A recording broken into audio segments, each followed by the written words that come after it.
Hello everyone and welcome to another episode of By the Numbers. I'm your host Richard Lewis. Joining me as he always does is Duncan Thorenshield. Sam's been pressing some buttons and doing some other stuff over there in the background. Thanks very much for that, Sam. How are you doing today, Duncan?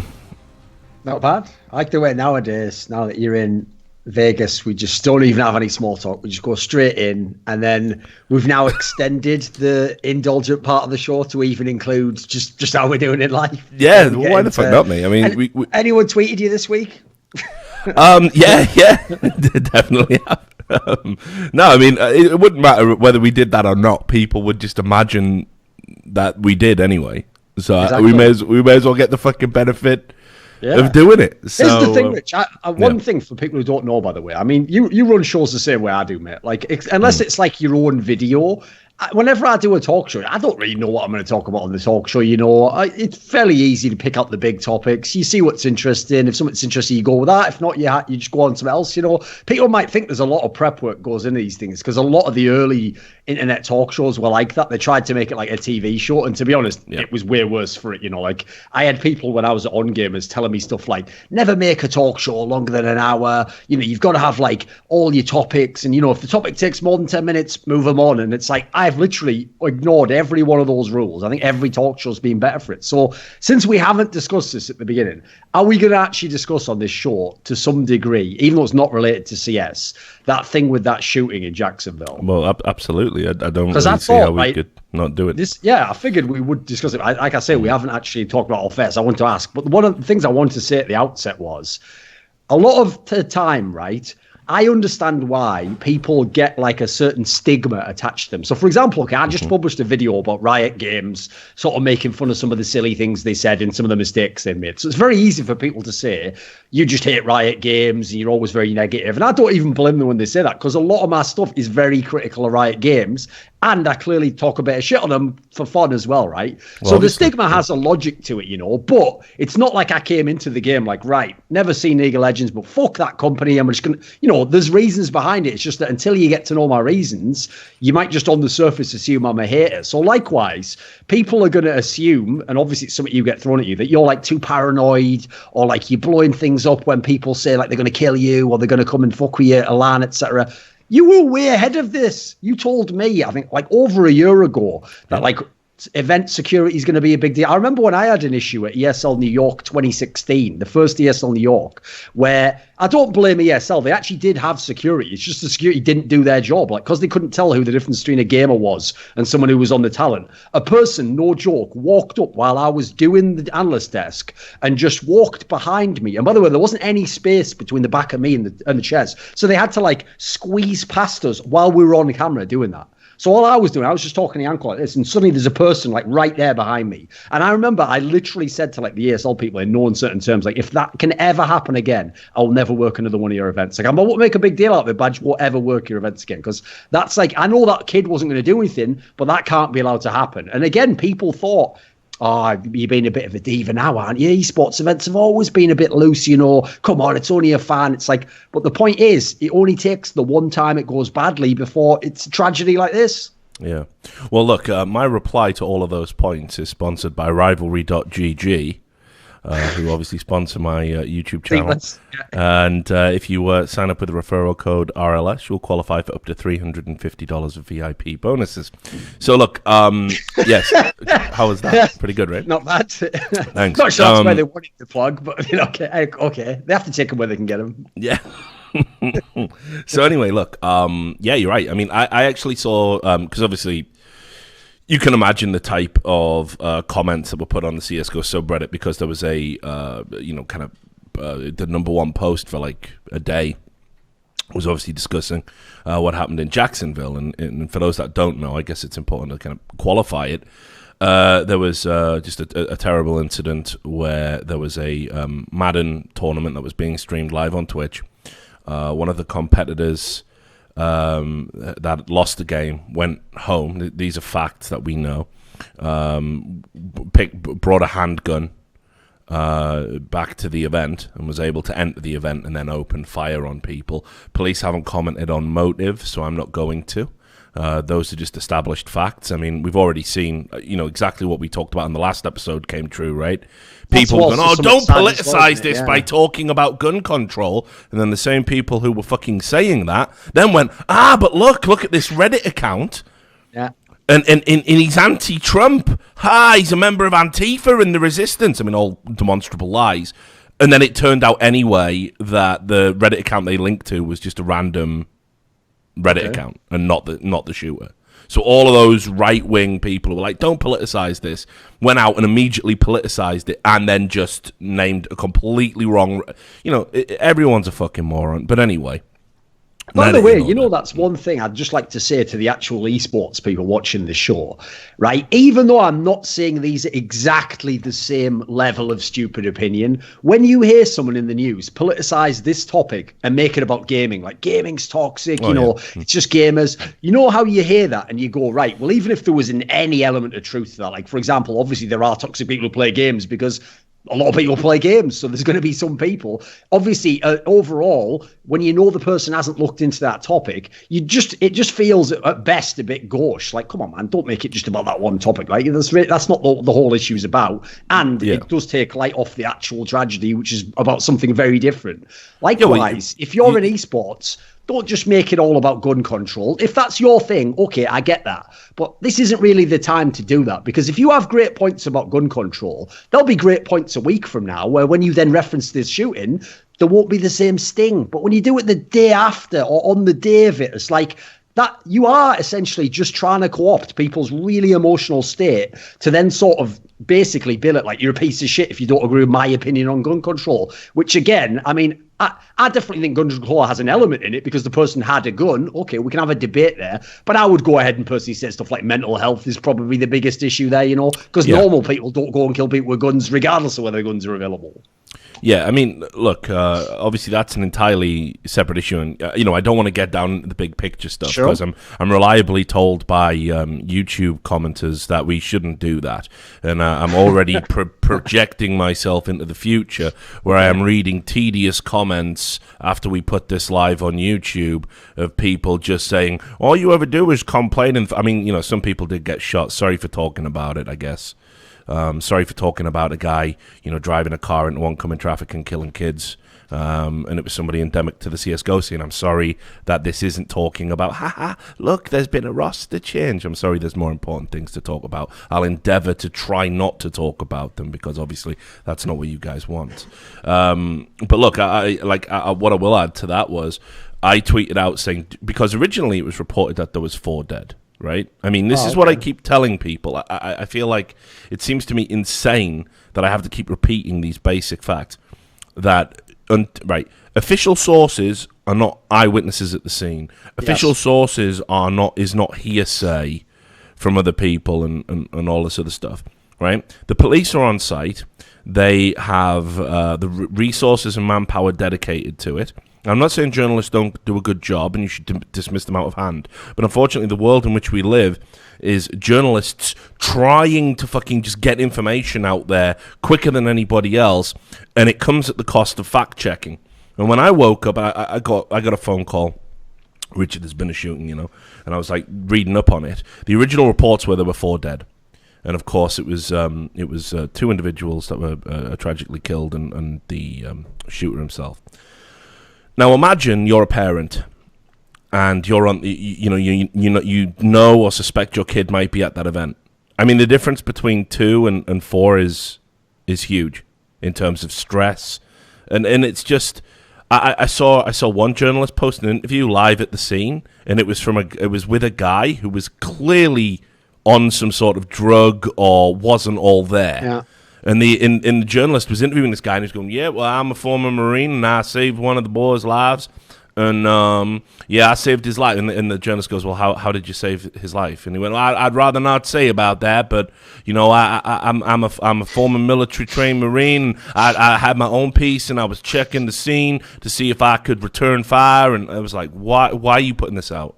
This literally helps nobody." This guy is not a reliable narrator in any way. And it's just, I'm just sick and tired of the fucking journalistic nonsense. You know, Just along these absolute nonsense. lines, this is something that actually you did get tweeted about. So I saw that woman from the BBC Unbelievable, you, isn't it? asking you to come on. Unbelievable. Right? I had something similar happen where someone reached out to me from an American news organization similarly and was like, you know, it'd have to be really quick, but like, is there any chance like in the next like whatever 12 hours or something you could do an interview with us about this incident and the shooting, etc. And basically I just ignored it. And the sad thing about ignoring it was there was once upon a time when esports started to get big and they did those first like, you know, exploratory pieces in esports. I used to actually think, great, this is actually in some ways one of the things I should be built for. If you ever want to know some information about like the League of Legends World Championship or the International, I would be an ideal talking head guy to come on your show, give you a few things, give you the info, you know, not too in-depth, like relate it to the common man. But what I've realized is the only time the mainstream reached out to me is this type of a piece where I'm sorry, their track record is so overwhelmingly poor, and particularly in terms of actually keeping the integrity of the quotes of people who are then used in the article, as anyone who saw that BBC article about women in esports and what Giuliano and Miss Harvey said about the way that their interview was treated and what it was presented as, that for any topic that's like not directly about gaming, like it's a hot button issue, loosely connected to gaming where I suspect they're just outrage farming and they might even twist what you say. For those ones, I am just not even going to deign them with a response ever. I will never be part of that because I can't trust these people. They have not got the track record. I can't trust that I would say something. I might make a whole thing about, you know, gamers aren't toxic. But if I said at one point in time anything that could vaguely be used and they cut that one sentence, I don't want to see that in a fucking article. So I'll do it, right? I'd come on anyway. I'd even go on the BBC perhaps if it was just a piece about like, say it was about the esports industry awards, you know, and who were the people who were the best this year. I might be willing to do that. I wouldn't mind doing that as like, I'd separate their history out, talking head. But for any issue like this, I'm kind of taking a page from your book, but I'm just not going to be involved because you can just cause more harm. And I don't want my name to be associated with that as well. I like agreed with whatever spin they put on it. Well, look, I mean, again, I said this at the time. You know, I told a journalist pretty much where to go. And said, you know, like I called her exactly what she was, which was a ghoul. I am sick and tired. I've talked about this on my other podcast. I am sick and tired of journalists. Right, there was this individual and another individual I'm going to name now who were tweeting at family members who were like saying, "Oh, my son got shot," you know, or I've heard there's a shooting, and to be tweeting at people like she doesn't know if I'm personal friends or not with these people. She doesn't know if I've just found out, if the first thing I hear about it is her tweet. There is absolutely no sensitivity in this clamour to get information. And it's like I say, the paramedics were still working on people while this fucking bitch was tweeting. Can you just calm your fucking jets for 5 minutes?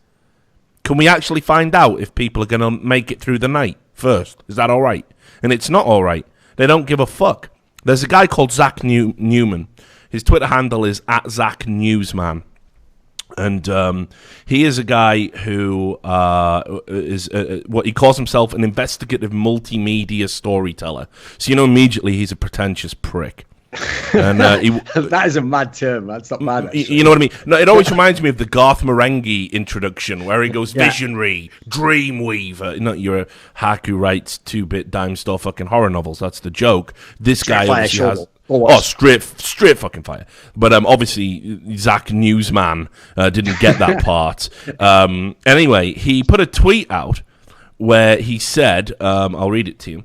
"I've gotten death threats for tweeting at people during breaking news to see if they would like to share their story and help the nation understand the tragedy they are going through. Mass shootings are horrific. I don't reach out to people with the intent to traumatize." And what this guy did, one of the mothers of one of the individuals who was shot, she tweeted out, "My son was shot 3 times. Please keep him in your prayers." And he replied with, "Hi, my name is Zach Newman, and I'm a journalist with MSNBC. I am keeping your son in my prayers and hoping for a full recovery. I would like to learn more about him and share his story. Could you please DM and email me?" That's wild. It's unreal. Is this genuine? Like, I mean, does he think that the average person would look at that and think that that isn't fucking tasteless? Does he honestly believe? Like, I'm not advocating death threats. I'm absolutely not advocating death threats. But what is wrong with you to think that's appropriate? You know, it's it's like going up to someone at a fucking funeral, right? Like a kid's getting lowered into the box, like some 18-year-old has died, and you go up to the mother and you go, "Oh, I'm real sorry about what happened to Johnny. Did owe me 20 quid though. You know, is there any chance? You know, I saw you had your purse out because you're gonna get some drinks later for the wake. So could you just, you know, I think it's kind of, you know, you just wouldn't do it. It's socially so inappropriate to do something like that, and journalists just don't fucking get it. They just don't understand that the average person finds this absolutely repellent, and you cannot hide behind, oh, we've got to get the facts out. We've got to get the facts out. Let me tell you how you get the facts out. As somebody that's worked as a beat journalist, as somebody that even working at local newspapers has covered bereavements before, you go through the police press liaison. You get some boots on the ground if you absolutely fucking have to, and you go and you interview the business owner, the, you know, neighboring business owners, eyewitnesses at the scene. You know, what you don't do is go to a parent who's clearly on social media, not present at the event, probably desperately trying to find out more and more information about what's going on, and who's tweeting out saying this horrible thing's happened, and is clearly under stress and duress. You don't badger them to give you information. You just don't, you know, we were always, like, again, it's like journalists don't have training anymore. You know, there's whole segments, anyone who's done a journalist course can attest to this. There's whole segments on how to handle interviewing people around bereavements you will do in a practical module when you're learning about journalism. They just don't do that anymore. I've literally seen screenshots of somebody going, I'm locked in a closet. There is an active shooter at my school, and the first 5 tweets underneath that are journalists saying, oh, hey, yeah, you stay in that closet. I hope you're all right. Can you describe the shooter to me? Like, fuck me, guys. When does the madness stop? It doesn't. You know, the mad thing about that as well is, like, that has always existed, but the difference is, and this is just an indictment of fucking modern media and how it's failing under its old methods, sadly, but that used to be the scumbag tabloid journalist, you know, the guy who in the movie everyone hates and he's just the scumbag, he's only trying to use everyone. That's just every journalist now, it seems, in the fucking mainstream. I mean, remember, these people, like, I'm talking about, like, big fucking American TV stations. It's not just like the Daily Mirror or something asking me this stuff. It's people who, in theory, used to be able to respect those names and think, right, well, they're going to handle it with some tact and some decent. It doesn't look like any of them are. No, well, obviously not. But look, anyway, we said we weren't going to talk about the broader things, so let's not. Let's get to what I think is relevant. One thing I just wanted to say, though, is, like, I did have one quick thing to say, which is this. To tie this topic to the other one, the McSkillet one, and make a similar kind of point. So when I made the point on that, like, first of all, even though I understand why people are angry and why they might feel like they want to vent their frustration, obviously, ignoring that it doesn't make any sense to message people's friends and be horrible to them because you're just contributing something horrible to the world. It also doesn't make sense to have no compassion for the person who committed that crime, who drove into the people and killed them. Like, you have to understand they're a person as well, and something's happened in their life. Like, I doubt they just woke up and just said, fuck it, you know what, no reason, but I'm just going to be evil. Like, seems very implausible. So on a similar frame of mind about this incident, as far as I can tell, all the facts haven't come out yet. We don't know the person's motivation. This seems like a horrific murder, and it would be incredibly hard to in any way justify that. But the reason why it's also not worth just taking that person and going, right, well, they were pure evil as well. We don't need to know any of the reasons why. In fact, we can just assume them. Is because actually getting beyond, like, the details of things like whether you could own a gun if certain laws are in place, murders and horrible things are going to happen. And it's actually the most pragmatic way to approach them is exactly to try and find out in a compassionate manner the frame of mind that led a person to that point and what the steps were before. Because the difference is, if in society you can get to those people when they're at, like, step one, which might just be something like developing a drinking problem or losing hope and having no counseling or whatever it is, or minor depression that the family don't notice, if you can get to people at that step before they've become the monster that you see later and they commit the act, that is the most pragmatic way you could ever stop any of these things happening. Obviously, you can't stop it afterwards. The horse has bolted from the stable at that point in time, but it's a very reductive manner to just think, like, right, someone was shot with guns, just ban all guns. Like, that's not really the main issue here. Likewise, the main issue with the McSkillet thing isn't, like, skin gambling, is it? Like, a lot of people lost skins and didn't go and do those things. So as much as it's very easy to like compartmentalize, you actually do have to, in a weird way, care about all the people involved because it's a societal problem. So I know that's just maybe a perspective a lot of people aren't thinking of in that particular sense, but I think it's like an important one to bear in mind, because actually this is why you can't think of these people as monsters. There might be people in our own lives who, if we ignore some of the minor warning signs like that, they can end up in a terrible situation. Obviously, these are extreme things. I don't think they're going to do that, but they could do something on a lower level that is also tragic. Yeah. So, look, let's talk about eSports security. Yes. Because, you opened up with that, and we went down a cul-de-sac, and now we're going to bring it I think back it's the more interesting topic, because that's a good example of something that we definitely can improve now and which can also prevent some of these things in the future, right? Yeah. Well, so let's get into it. I mean, a lot that I saw in that Reddit thread, there was a guy, I can't remember his fucking name. It's not that important, but I do like to name the ridiculous ones, the ones that are so fucking out of whack with reality, that it seems to me that it's important people, start to recognize. I'm buckled in now. I want to know what possible take this guy could have about security. That's going to be stupid. I'm ready. It was crazy. Let me just see if I can find the post, and while I'm going to do it, I'm going to just quickly go on here and have a look and see if I can find it, because it was just insane. Like the thing that this guy said. He's the very bottom comment, if I remember rightly, as well, which I suppose tells its own story. Let me see, which I'm gonna have to go through like 1,000 comments now to find this fucking guy, because I can't remember his name. He's got some really stupid name. Anyway, I'll get there. But basically, the general point I wanted to make in sort of response to him was he sort of alluded to the fact that I actually was a fraud when discussing the topic of security at esports events, and I was only bringing it up because it had affected me with the loader incident. And he like reeled off this big like 500 word screed. Why were you a fraud though? What was the gist? Well, so what he was saying was that until Loader had attempted to assault me at an event, I didn't care about event security. Hadn't been talking about it for some time. And that basically, actually, if of all the people to talk about it, Richard Lewis talking about it's ridiculous because it's a matter of public record that he is the security threat. That was pretty much the gist of it. Okay, well, that took a turn at the end there. Yeah. So the twist was pretty good, I can't lie. and it got downvoted, and obviously, like, it got removed, probably by him, because I won't credit the mods with any intelligence. It was just a screed of like mentally deranged lies. But here's the thing: I immediately thought about that, and I thought, fucking hell, how long have I been talking about event security? Because I do remember it was alluded to by DreamHack staff as well that I didn't really care about event security. Hadn't been talking about it for some time. And I was only bringing it up as like a scapegoat for what happened at DreamHack that time.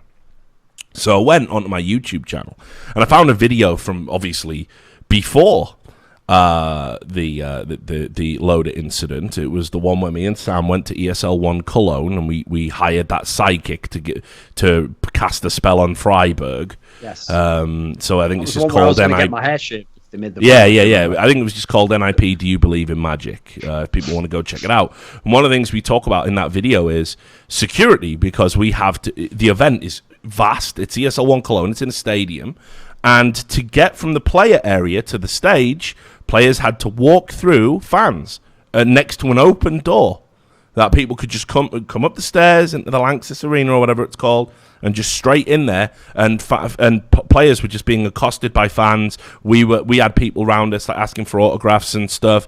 And I brought that point up, saying like security's ridiculous here. They should at least have escorts to get from point A to point B, and we talk about it in the video. So immediately, demonstrably not true. Now, I'll say to this: I've been going to esports events for a long, long time. Another time I brought up esports security was at an ice series. I've told you about that one on the show before, where there was a recording of like a TeamSpeak or a Ventrilo or whatever the popular chat program was at the time, of people basically saying, "Yeah, right, blood, you distract the security, and then I'll go up to Richard and I'll knife him in the kidney," and all this, right?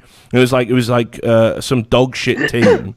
planning to stab me basically at like at a LAN event, and we had a recording of it and we sent it to iSeries, and they said, yeah, but it's just a bit of banter in it. It's just jokes. Like there was actual minutia in the recording where they were like going, yeah, and you distract the security and I'll put the knife in his right kidney. It was very specific. And yeah, they just went, nah, it's just banter, that is. And I went, mate, like they're being recorded threatening to kill me. Like, are you going to ban this team? And they went, nah, they've paid their entry fee. We'd have to refund it. It would be too tricky to do that. So they said, why don't you not come? And I thought to myself, the problem there, yeah. I can't die if I'm not there. Right? He has managed to figure out the solution that costs him the least amount of money. Absolutely. So here's the thing. I often thought about that, and I talked about security at that time. Let me tell you another thing. I was going to tweet that about is like this. a Reddit level response as well. Like, just sure. Don't be where there's a gun if you don't want to die. Sound I mean, technically you're accurate, but pragmatically ridiculous. But yeah, and I was going to tweet this once things had settled down and we were a tasteless distance away from the tragedy. But I didn't hear of anything else that ridiculous. Yeah. Sorry, tasteful. Sorry, fuck me. I've just woke up, mate. Sorry. So, like, this actually happened to me with another big organizer, and it was TwitchCon. Oh, okay. And there was a personality. That was like last year or something, yeah. I think this is 2 years ago now. I'm not too sure, but there's a personality, shall we say, who has very often boasts about guns and access to firearms, and was going around basically alluding to how great it would be to bump into me while he was armed, and was sort of joking around with some people about how he would like very much to shoot me. And I again gained access to some kind of proof of this. And sent it to Twitch, and Twitch said, we can't really do anything about this. You should probably just give TwitchCon a miss. And so same strategy. Yeah. So basically, I'm telling you, it doesn't matter how high up you go, from small local UK lands to very big events. Nobody was interested in fixing the security problem. Nobody even takes threats like that seriously. Now, I'm not saying I believe this person genuinely wanted to shoot me. I'm saying this person was very much alluding to it and joking around about it. Unfortunately, in the current climate, I think you have to take stuff like that seriously. Twitch didn't. Nobody does. And I think we've had to wait until an awful thing has happened. And now people maybe are going to start taking things seriously, that when you've got people on the Twitch platform who literally are on record, have been recorded saying, I planned a murder and then didn't go through with it, and you're still letting them stream on your platform, maybe you need to do something about that. Maybe you shouldn't be a conduit for that kind of demented behavior. Just a fucking thought. But then again, look at this person over there saying some bad words. What's more important? So, and I'll bring up the point about DreamHack and what you said about stage, invasions. It's happened at a number of DreamHack events.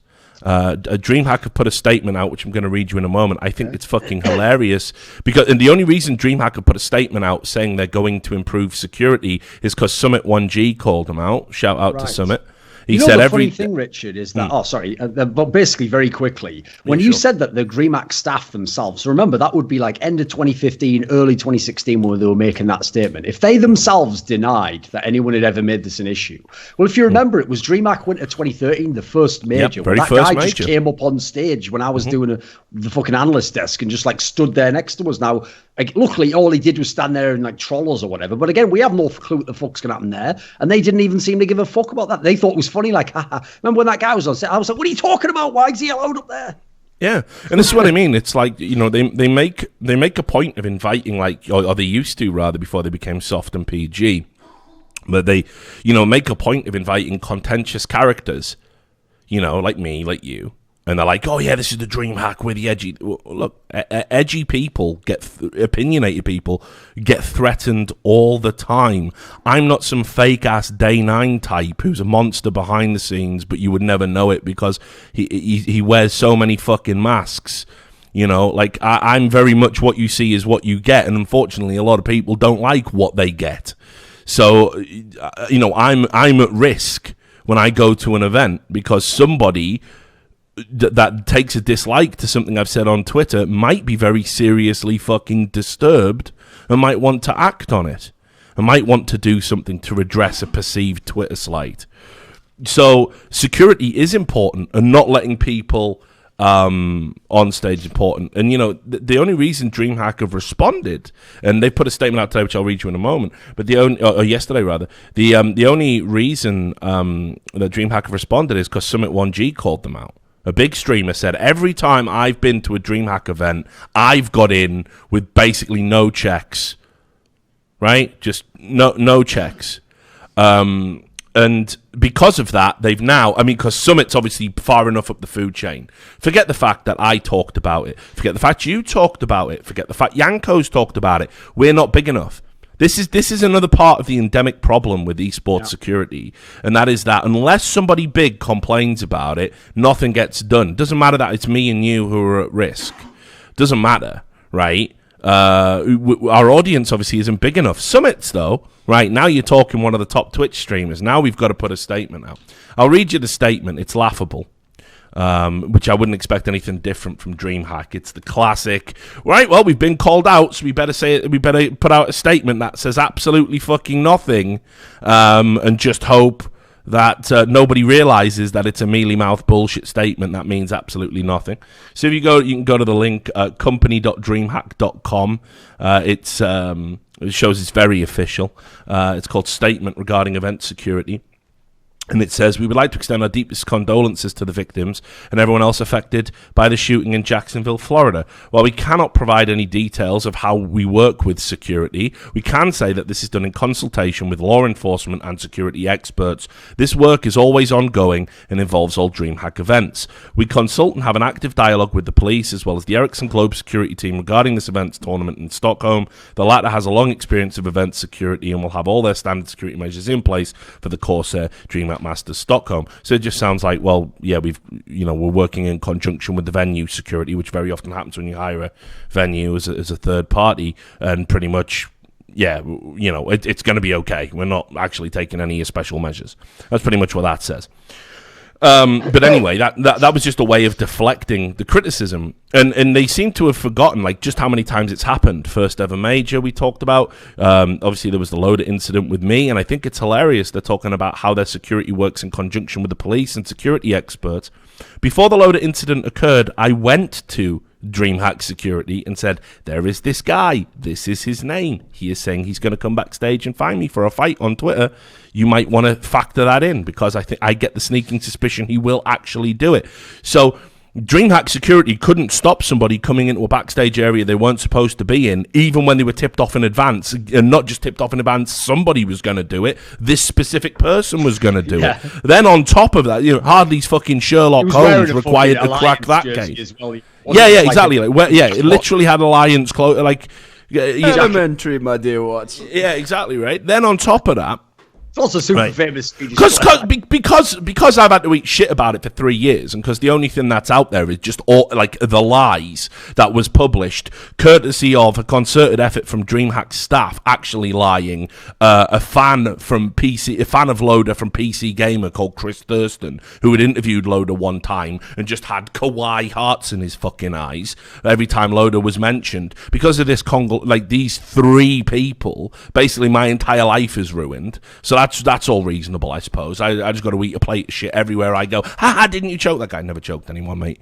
Literally didn't. Even Loaded deleted that. Ha ha ha! I've just got it right. So DreamHack couldn't even prevent the person trying to assault me. Then on top of that, he walked past two security guards shouting and screaming, Richard Lewis, in some mad fucking Swedish accent, right?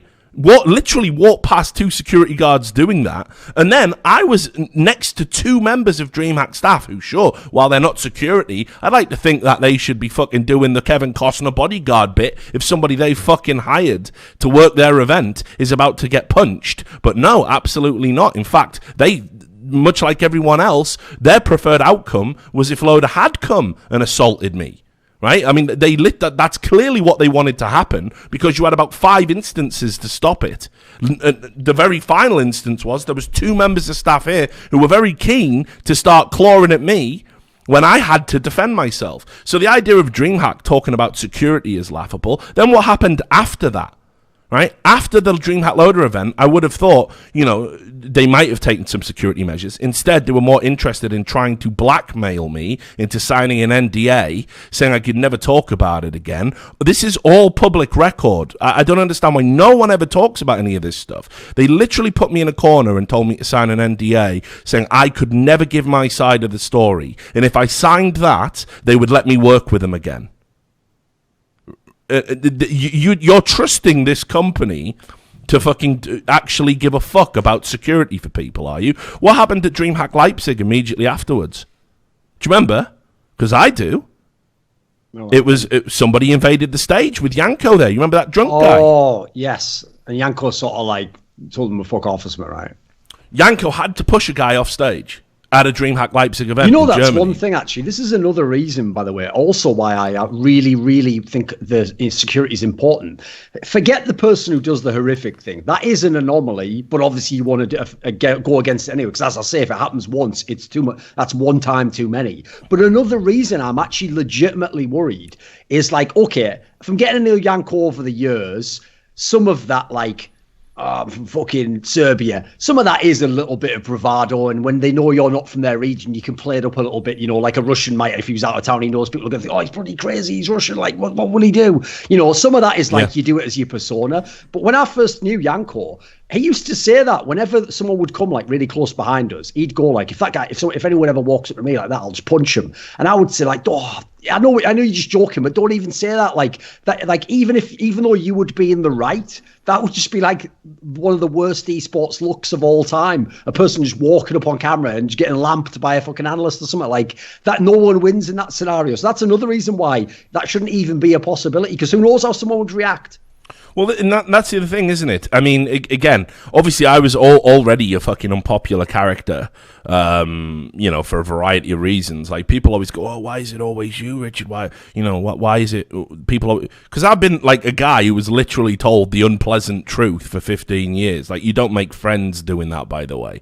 So the idea that maybe people have some kind of like personal grievances, like the idea that couldn't be true, and it's a backstory I've made up to cover my own fucking, inadequacies as a human being is ridiculous. If people knew how many pro players have punched other pro players at events. Yeah, I know. It's ridiculous. Not even just teammates, and it has been covered up.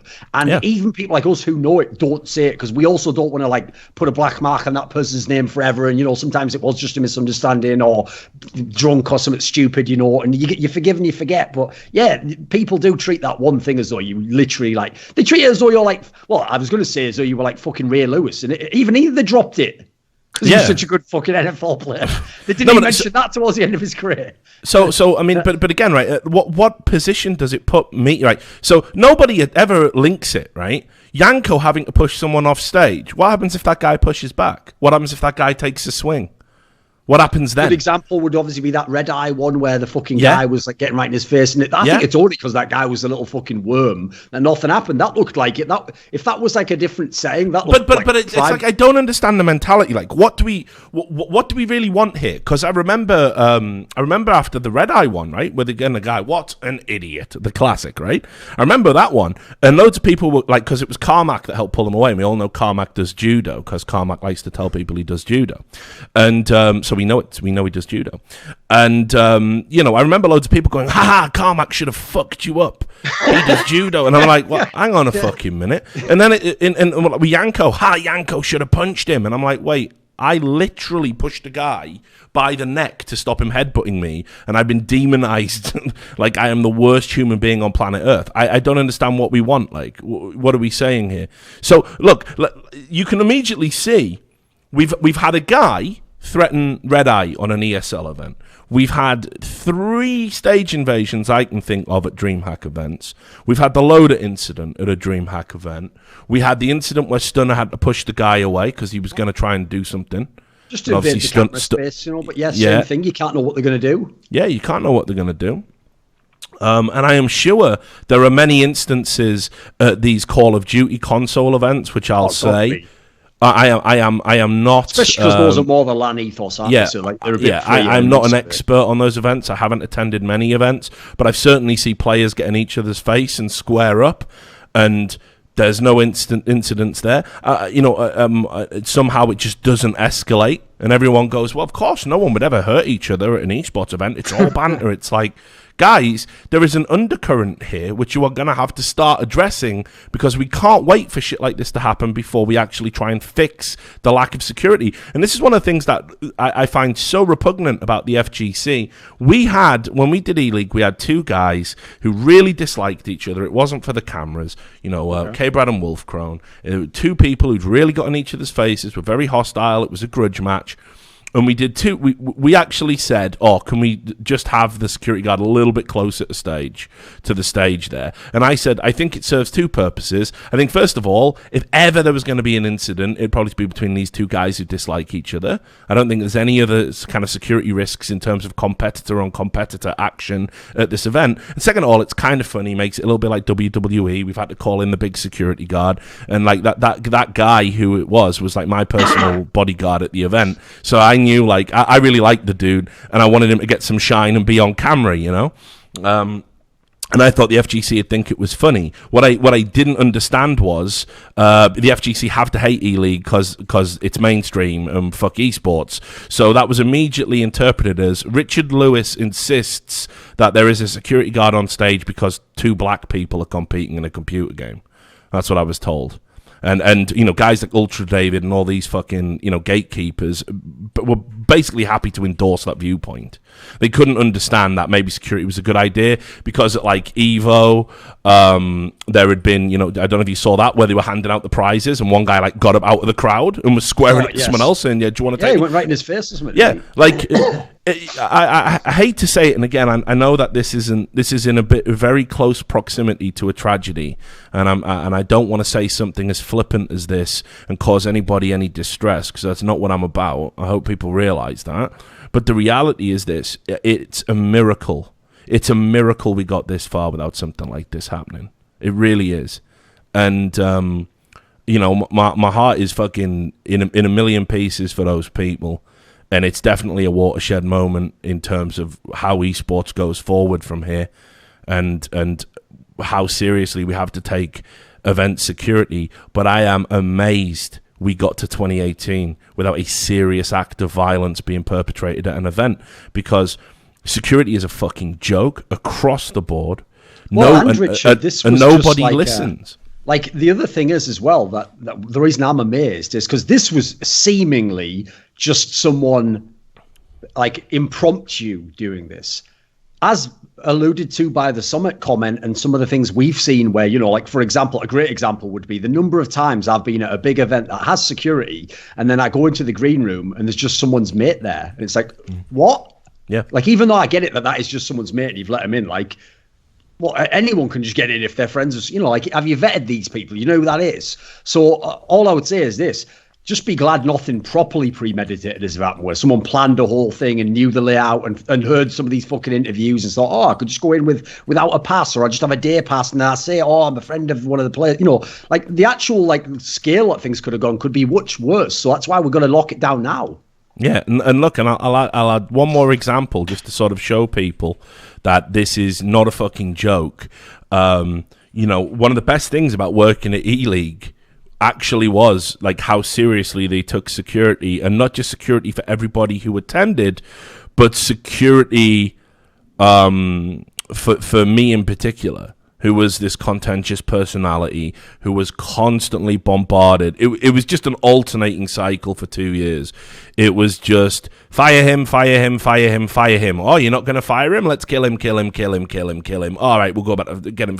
It was just like that for 2 years. If anyone ever wants to know why I quit, imagine that being your job, right? So they actually, in the end, for the Boston Major, we had a head of corporate security who is ex-special forces. He handles all the security arrangements for all the big stars and everything there at Turner Sports, and they assigned him to basically handle my security. And he went through, because he's got connections to the intelligence community and everything else, he went through all of the threats I got ahead of the Boston Major, which were quite numerous.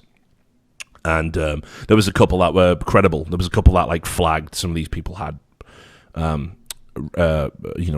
criminal records, criminal backgrounds. Okay. So that was that. Immediately, it was like, okay, there's a guy saying he's going to come down to Boston and shoot me, and he's got a criminal record, so we can't fuck around with Richard now. So basically, that's why. And I know I've talked about it before, but I literally had to be escorted. Even when I was walking just the short distance from our green room to the stage, I had an escort, of an armed guard. And that was basically because of, so, and even then, I mean, if there'd been, I trusted that nobody could have got in with a gun, it was all metal detectors. Like, even the staff didn't we didn't get in with our bags. Everyone was searched. And when a bag was searched, it was tagged to say it had been. So it was really professionally handled, but it had to be professionally handled because people were literally threatening, to kill me. And if you remember as well, do you remember when you were there and we used to go out and we used to do the signings with the crowds who'd been kept in the fan area before they were brought into the studio? I mean, you saw the security for that, right? Metal detectors, armed guards present. I mean, I know not everybody can afford it. And I'm not even necessarily saying that there is a kind of pragmatic approach to resolving this problem that fixes everything. We might have to accept that prevention is impossible as we have this uncomfortable, layered, nuanced conversation about everything that's wrong. Because this isn't an eSports problem. It's a societal problem. And then the only thing we can do at eSports events is increase our security. That's it. And even then, nothing is going to be flawless. Not everybody can afford it. Do people who can't afford it, do they have to tap out of eSports now? Can they not have events? Well, that's something where actually, that's another reason why that argument that, you didn't bring it up in the past, even if it had been true, let's say for some bizarre reason you'd only ever talked about it privately, you'd never done it in your work before the DreamHack incident. DreamHack, the event that we're talking about, was at the end of 2015. Now, CSGO only blew up in 2015. Esports itself in other games was getting big, but, even then it's obviously gone nearly exponential growth in terms of the biggest games year on year on year. So actually, once you get back to that period in time, you would have to have very compelling reasons for an event to totally change the way they structured the event and put a lot more of the investment in a one specific area. And if their angle was, well, nothing big's happened, right, I wouldn't agree with it personally because I know the possibility of what could happen. And as I say, it only needs to be a fluke occurrence and it's going to be a real bad luck for your tournament forever. But okay, I could vaguely be compromising and say I sort of get it, but that's the point. As every year goes by and as esports gets bigger and becomes more mainstream, gets more exposure and therefore gets more of the crazies coming in from the outside world or just naturally grown up within the esports world, that's why it becomes more important to do it. And now the investment is there. If we go back 4 or 5 years, some of these events are run on a fucking shoestring budget as it is. Sure. You might spend it all in the venue. We're at the point now where, we had this discussion last episode where people are turning down events with $125,000 first place. At this point in time, teams don't even attend the event based on first place being the most. You could take, no joke, $20K off that prize purse and put it into having more security, more staff, metal detector. And I think everyone at this point in time would be on board. It'd be a great PR win and it wouldn't affect your tournament on any conceivable level. It'd be negligible loss in that respect. So now it's become where there's not even an excuse not to do it. I agree. I don't think it's a perfect solution. You definitely can't stop everyone, but we at least want to feel as though we did what we could and we avoided these. And I think one thing that you've alluded to, we didn't directly say, that should really be considered in the future is we're not in the world anymore where the guy running iSeries can be like, well, Richard, I'd rather lose you coming as a free press than 5 guys who've paid, £50 or whatever. We're at the point now where you're making so much and the talent is worth an amount to you that if they tell you, and obviously we can't allow them to abuse this, but if they say, listen, look at these 5 tweets and look at this back history of this person tweeting about me, this person has said they will kill me. At the very minimum, that person should not be coming to the event and they should be on a list somewhere. That's what they they do for all traditional like media events, as far as I know, in terms of like, famous singers, if they have a stalker or whatever. That person just will never officially be in the building in terms of their name. That's like step one taken care of. Well, I mean, again, I don't think. It's been. Do you want to know the stance of tournament organisers? It has been willful ignorance, and I know it's been willful ignorance because I have been telling them that this is fucking going to be a problem for ages. Prior to the DreamHack incident involving me, to ESLs, to DreamHacks, every event I've ever worked, I've said, like, we need this and we need that, and there's got to be someone there, and we shouldn't have to be walking around onto the open floor. This is just basic stuff. It was like, I'm from an entertainment background. I've done, music journalism. And when you go to concerts, there's a level of security there, and you're backstage, you're in a press room, and nobody gets in or out. Think about it. Think about when you went to concerts as a kid. How fucking hard would it get in? No one. If you got let in backstage, like how difficult was it? It's like actually, this is what it's like. I mean, again, it's only going to be in America because they've had these problems in their culture, obviously, for a long time. But this is one of the reasons why I actually love not just E-League, but why I like the ESL New York event generally. Because aside from that issue they had with people getting access to the stage, and to be fair, that is because they had a makeshift stage that was basically in like the area that was the opening that the fans come out to go to their seats. It wasn't like a real stage, it was separated. So to be fair, like by design, you hadn't got a great area there, which they don't use anymore.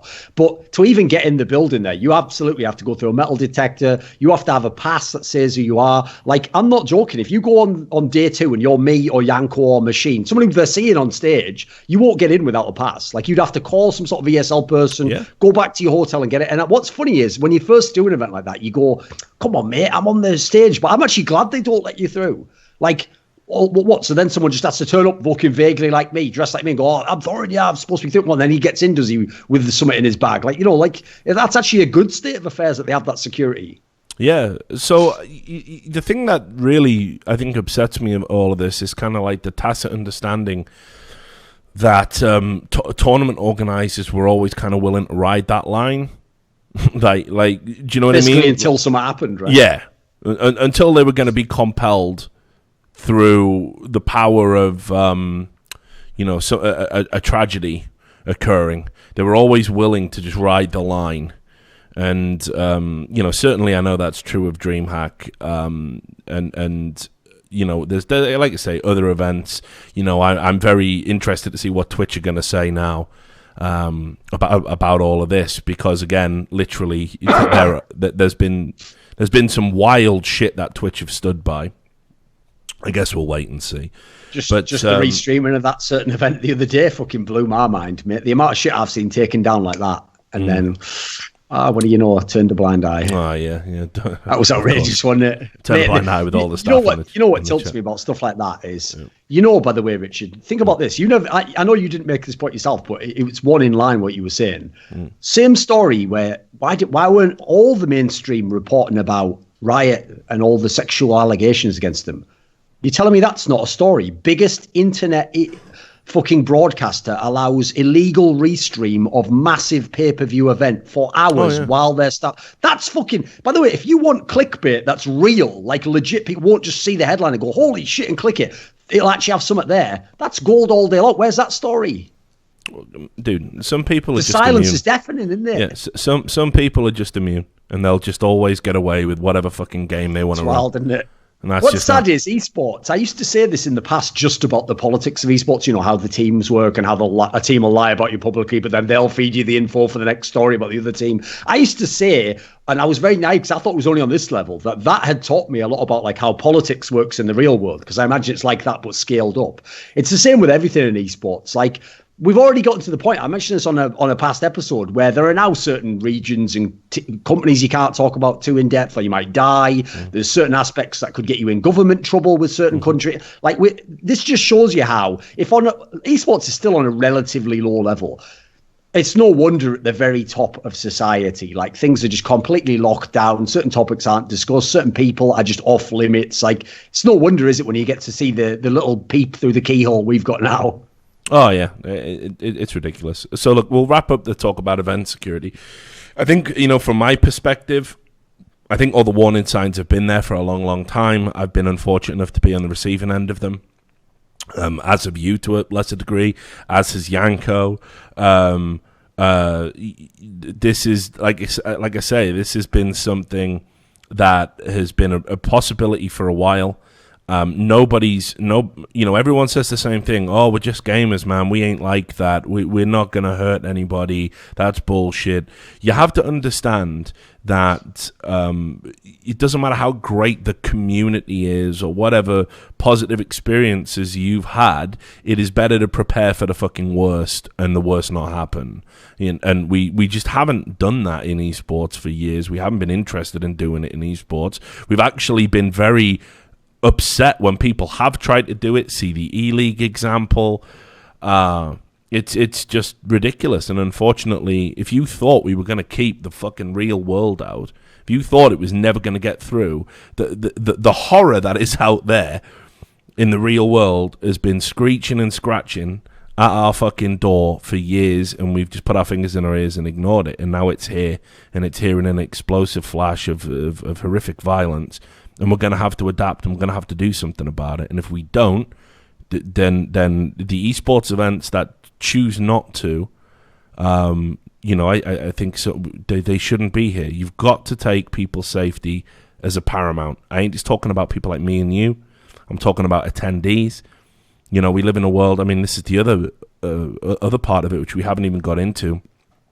It is a matter of time before one of these gatherings is targeted by a radical terrorist group. I know it's that's always been my main fear, mate. And I know it's a very uncomfortable thing to talk about. I really know it is, and I know nobody wants to. But think about what Counter-Strike's about. Think about it, and then think about some of the countries it's held in, where we've had radical Islamist attacks. And obviously, I know that it's not just radical Islam. That's a terrorist group. There's plenty of others out there. But right now, this is certainly a concern that we should have in the world that we live in. And just think about it. Just think about how easy it is to get in and out of your average esports event. Now, imagine if you were a radicalized, militarized terrorist cell and you had specifically targeted this event. I want you to think about the Ariana Grande concert, with children getting killed in Manchester. Also, the other thing is, we're not ready. I don't know about you, but one of the things that I found most traumatic about this story, because I've seen lots of stories about someone dying, something horrible happening, and unfortunately, it's the nature of the world. Unless you know the person personally, they can somewhat roll off you, and you go, right, okay, that's horrible, but it hasn't personally affected me. The traumatic thing about this was you could see the fucking clip. And when you're watching the clip, you're going, holy shit, I'm basically almost in the room while this is happening. Well, likewise, that's another reason why I'm worried about exactly that topic is... It's when these people figure out the shit's being streamed live. Yeah. Remember, their goal is not actually just kill people. They kill people because that causes terror. They want to cause the maximum terror possible. We're primed for that. Just as you say, in concerts, all these things. We're now in that group. That's what comes with the territory of being a big part of multimedia. Yeah, and this is what I mean. It's like, this is the real scary fucking part about it. We've been saying for years... We want to be mainstream. We want to be big. We want to be mainstream. We want to be big. Well, we are big and we are mainstream, and unfortunately, that makes these events a target. And if soccer games in France can be targeted, if big concerts can be targeted in a major city in the UK, it is a matter of time, unfortunately, before an esports event is targeted. We've already got swatting going on. We've already got bomb scares happening at the Call of Duty World Finals. And guys, unless we raise our fucking game, something worse than what happened at this Madden event's going to happen. This can't be about nickels and dimes and dollars and cents. This has now got to be about, okay, we've got mainstream investment, we've got mainstream attention, we've got mainstream money. Are we going to get mainstream security and safety measures? Are we going to are we going to use some of the money that we've made, some of the attention we've made to try and avert the next fucking tragedy? Are we going to do it? Because if we're not, then we need to go home. One other thing I did want to say, because I thought of this, I said it in my tweet on this topic, because I didn't say much about the topic, because as I said, first of all, in line with what we said about the McSkillet thing, the worst thing you can do is be making like mad hot takes about a tragedy when none of the facts are out, and especially if you're in a position of being a journalist, etc. You just don't want to be doing that generally. But one of the things I did say was, because an obvious downside of, as we increase security and we don't let fans just come up randomly, we don't let them approach stages, is you're going to get a lot of fans who are like, oh, but I just wanted a picture or a signature or whatever. And I've already had this problem at recent events. Actually, for the last year or so, there've been a whole bunch of events where loads of fans, because obviously if you remember back in the day when we first did events, there might be 2 people at the whole event want a picture with me or you. I'm not joking, everyone just walked by. They might say like, hello, but no one wanted a picture. It was only about like 2016, I think, people started actually like queuing up, and the queue just never ended. It became like for players. Well, unfortunately, an aspect of that is the guy who goes and takes that seat, because they know, they have no clue when they're going to see me again. If they see me walk by, they go, right, this is my chance, and they run over and ask for a picture. But sadly, most of the time, I'm coming through to go to the stage, and, I've got like 30 seconds, I've got to get there. So I have to tell this guy no. So I even said to tournament organisers, listen, even though in a way I don't want to do this, why not just have a talent signing on like the last day or whatever the day is, right? Yeah. Make it an hour long, make it in this place so we can all put it on our Twitters, just like the players do. And therefore we take, even though we're going to have a downside of cutting out people's interaction with us, we'll give them the upside that they wanted, just have it through that. Like, I'll take the hit on that one and take an hour out of my day if it means that we then can have better security elsewhere and avoid a potential tragedy. Yeah, and I see some people in the chat getting worried about the major. Look, it's important. I don't want to sound like it's an episode of Crime Watch, but it is important to realise that these things are incredibly fucking rare. Yes. At big events like that, I've been to Wembley many times. Security's very good. You don't need to, be terrified at the prospect of going to eSports events. But, what me and Duncan are talking about here is pretty much for the benefit of industry people. We need to raise our game and fucking make sure nothing like this happens again. And that's all it's about. I'll add to that point as well, and then we'll definitely move on. I think the saddest part for me, I mean, obviously I've said, like, it's too dangerous for me to go to CS events now. I just can't do it. I can't in good conscience, for money I don't need, for attention I don't crave, I can't put myself at risk like that. It just doesn't make sense. And that's unfortunately the situation I'm in. The reason I'm not doing CS events anymore is because there is an unreasonable amount of people in the community that are very, very hostile and have made threats and, seem to be very enamored and a bit disturbed and seem to think they're doing it on behalf of other personalities in the scene, which makes it all the more terrifying because that is very disturbed. I'm going to kill him because this CS player would like me to do that. Like, fuck me. Like, I don't even know how out for lunch you have to be to even think that is a reasonable thing. So I'm not gonna be attending CS events, and it's a shame. I've had to say this many times. I get people who I kind of vaguely know through eSports, and they message me on Twitter and they go, "Hey, I'm coming out to Vegas. Do you remember me? From 4 years ago, or whatever. I used to call into trash talk. I'm a regular. Do you want to meet for drinks?" And it's like, I have to say no. I can't do it anymore. I can't take the risk. I literally cannot take the risk of meeting somebody on the internet. Not like I used to. You ask any fucking fans from back in like 2013, 2014. I used to get fucking wrecked with fans all the time. Like, let's go out and party. I'll buy the beers. Can't do that anymore. It's just a thing of the past, and I don't even feel comfortable meeting and doing signings anymore at events.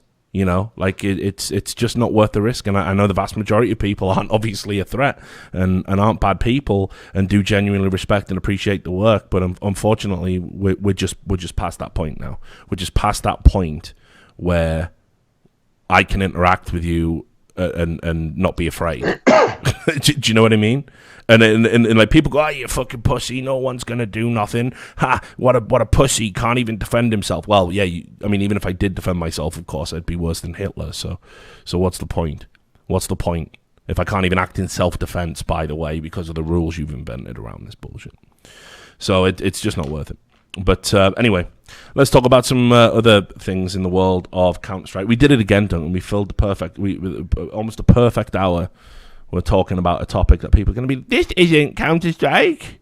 Why were you talking about one of the most important things to happen in esports history?" So let's talk about Bialy.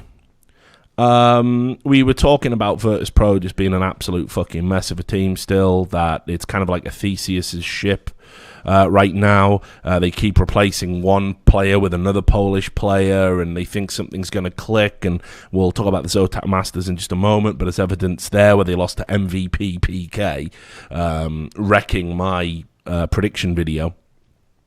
Because I couldn't conceive that they would lose to the likes of them, but did. This is a team that just, it's garbage. I mean, I saw a fucking hilarious tweet. Sam will tell you. I was actually buckled laughing to myself about it because it works on two levels, right? Because Pasha obviously is School of London is working. He's getting better at making jokes in English and stuff, and I think it's great. That he's still diligently learning English and communicating in English. I think it's great, especially if you're not confident in a second language. It does take a lot of sort of courage to even continue to put yourself out there, you know. And he did a tweet where he said, most players go to sports psychologist, me straight to psychiatrist. And I thought that was the funniest fucking thing. I was like, literally, because on the one hand, it's like, you know, it works on so many levels, right? Because is he saying that my team's driving me mad? Is he saying that he's mad? You know what I mean? Like, I was fucking buckled. I was laughing in the living room. Sam thought my box had gotten like... But I did also me straight to psychiatrist. That was brilliant. But yeah, this team is a fucking mess. They brought in Snatchy, who I think is a really good player and a good pickup from AGO. But I just don't know what's going on. It's like they bring a player in, now a player's going out. Bialy's announced that after the major, he's just done with the team. Interested to see where he goes. I think it'd be quite telling if he ended up following Taz. To King win based on what they did, which we'll come to in a second. But I got to say, I question the wisdom of this. I always hate announcements a player is going to leave in the future, and we've got these events before. Timing is very weird. Like, why would you ever say that before the major? By the way, for anyone who doesn't know, most teams who want to make a roster move do already know, and usually even the person getting kicked knows, like, right, it's probably after the major or this next two events, you know. And a lot of teams obviously plan their roster moves around the major, right? You better do well at this one, or we're going to have to rethink things. But to say it publicly, that is what's unusual. Yeah, and look, let's talk about the time. And as I said, they had this horrific tournament in the Zotac Masters Cup, where they literally got knocked out by the Koreans, the old school Koreans, you know, Solo and Glow from back when they were in fucking We Made Fox, right? Immediately it felt like afterwards it was just like, Bialy's leaving. I think probably this wasn't a plan going into that tournament. I know they're trying to make it look like it is. Apparently Snatchy knew in advance. They put public statements out saying Snatchy knew when he joined Bialy was going to leave. I mean, if that was true, then they must have paid Snatchy a fuck ton of money, because if your point of leaving AGO was to join the team that was capable of winning, and Bialy's having this resurgence in form, although albeit he wasn't great in that series against the Korean guys, and you tell me, by the way, welcome to the team, Snatchy, but just something you got to know before we officially sign this contract, Bialy's leaving. If I'm Snatchy, I'm thinking, I don't know about this now, because who the fuck's coming next? Who's going to replace Bialy? You know, how does this work? How do you keep cycling players in? So I don't know if that's true or not. And I think it's probably telling that Snatchy said nothing about it, but fucking Virtus Pro management did. I think there's probably some bullshit going on there. I think what has a ring of truth is they go out to a tournament, they play their first event with Snatchy, all the same problems are there. Lack of a dedicated in-game leader that's capable of pulling the strings. No real kind of leadership at all, really, when you think about the players. You think about their personalities and what they're like. Not really anybody you would look at and go, okay, he's the guy you want to be next to in the fucking trenches. You wouldn't say that, right? That was Taz. For all of his faults, whatever you want to say about Taz, Virtus Pro losing Taz, it's not just about what you do on the server. And people know this. The high-level people know this anyway. The average, fan probably doesn't and just looks at numbers and stuff. But Taz was a big part of Virtus Pro. No doubt about it. I don't want to get all fucking misty-eyed and rewrite his history. He was really fucking struggling. We talked about, is Taz the one to go? Should it be Pasha? Should it be Neo? One of the old boys has got to step out the door. But unfortunately, what you lost with Taz was boom, like who's the person that's going to pull you up by your bootstraps now? And every time Virtus Pro look to be fucking struggling, you can knock them down with a feather. So I think what's happened is they've gone to this event, capitulated, and Bialy's gone, you know what, guys, fuck this. This is fucking stupid. I'll go to the fucking major because obviously, but after that, I've got to do something else or I'm going to crack the fuck up. I think that's probably what happened. Don't know if that rings true to you at all. I'm definitely with you on they lack a natural leader in that team. This is one of the reasons why they used to in CSGO keep swapping leader between Taz and Neo over and over the years, because what would happen is ideally you actually want Taz to be the leader because like he's saying, he has the fire, he's just a guy who's a born leader, literally. He's literally someone where he overdid it a little bit at times in CS, but he's the sort of guy where he can give the rousing speech and he can be we can do this, I believe in you guys. So as just the raw leader, he's absolutely suited. Now they would often switch to Neo as the in-game leader in CSGO because in theory Neo is supposedly better mind for the game, but he doesn't have that oomph to him. He's more right, this is the tactic, and if the tactic works, you go, great, our leader's brilliant. So what they would do was, the reason they would cycle on and off is because when they wouldn't have results, people would get sick of Taz's shit. So they'd be right, Neo's turn now. Neo would be the in-game leader. They'd do well for a few months. When they would stop doing well, then they'd be going, well, tactics aren't working, so we'll swap. That's why eventually they even gave Snacks a go. And unfortunately, because obviously Cuban is just the coach now, well, he actually used to be the in-game leader for the latter half in 1.6, so they can't use him. He's actually a little bit more of a forceful person, a little bit more feet to the fire guy, but he's just the coach now. So, and by the way, that ties into this topic as well. I don't want to get anyone fired from a job, but as a pundit, this is something I've asked over the last year or so quite a lot, which is, how long do you wait before you consider a coaching change in that team? Because Cuban's been with the team now. I remember seeing him at Gfinity, so this must be 3 years or something. And while I know he has a great history with some of them, first of all, that history is dying out as the players leave the team. Remember, Snacks and Bialy, he only knows them as a coach, and now Bialy's even leaving. There's only basically Neo and Pasha that he has any natural history with. The other players aren't going to be people who come in. So, first of all, I actually think he should be on the hot seat as well, right? He's getting some new players one by one. So now you test his coaching skills. Can he bring these people in? Can he put them in his system? If he can't and you have bad results, at that point, whether he's a good coach or not, you probably have to look for someone else. So I think that's another route they should probably go as well. But I agree with you. Another thing I'd be highlighting if I were them is in-game leader. That's something I think is an essential player they need to get. But who do you even go out and get? Who's the Polish mastermind? Because they've made it abundantly clear they don't want to fucking move away from Poland for whatever fucking reason. Again, Neo was primed to play on international lineups fucking in 1.6. Yeah. The idea that Neo couldn't talk, efficient English is absurd. I don't even give a fuck what anyone thinks about Pasha, whatever jokes people want to make. He'd hang in an international lineup just fine. For sure. His English is definitely of that standard. Bialy's is perfect from the times we've talked to each other. Yeah, All of these people, you could take any of these people and slot them into an international lineup. And I think I've seen Snatchy do interviews. I don't think they have anyone, honestly, whose English is at the standard where they would need to sort of stick to having Polish players in there. And it just seems crazy to me that Virtus Pro is this huge organization with a huge amount of money, huge investment, huge sponsors, right? And traditionally, its ties to region-wise is to the CIS region, and you've got all this amazing CIS talent that's going to rot away because it's all disparate and spread out. Yeah. And they haven't taken a gamble and kind of made a national lineup when there's definitely options out there, and they could afford to buy almost anyone. Think about it. Sure, Mir hasn't been great when he went to Gambit. We all were a little bit excited by that prospect. But again, what you're telling me that an organization like Gambit Gaming, their players aren't available. They're not up for sale. You're telling me that a Vanguard, I've got that kid fucking Buster. You're telling me you can't, you've just got to try something else, because at the moment, everyone we're picking up, we're recognizing as being individually good enough. All the issues seem to emanate from team chemistry, so that means you may as well look further afield than just Polish. And the Neo question is, when are you going to retire off the greatest player of all time because he's not good enough anymore?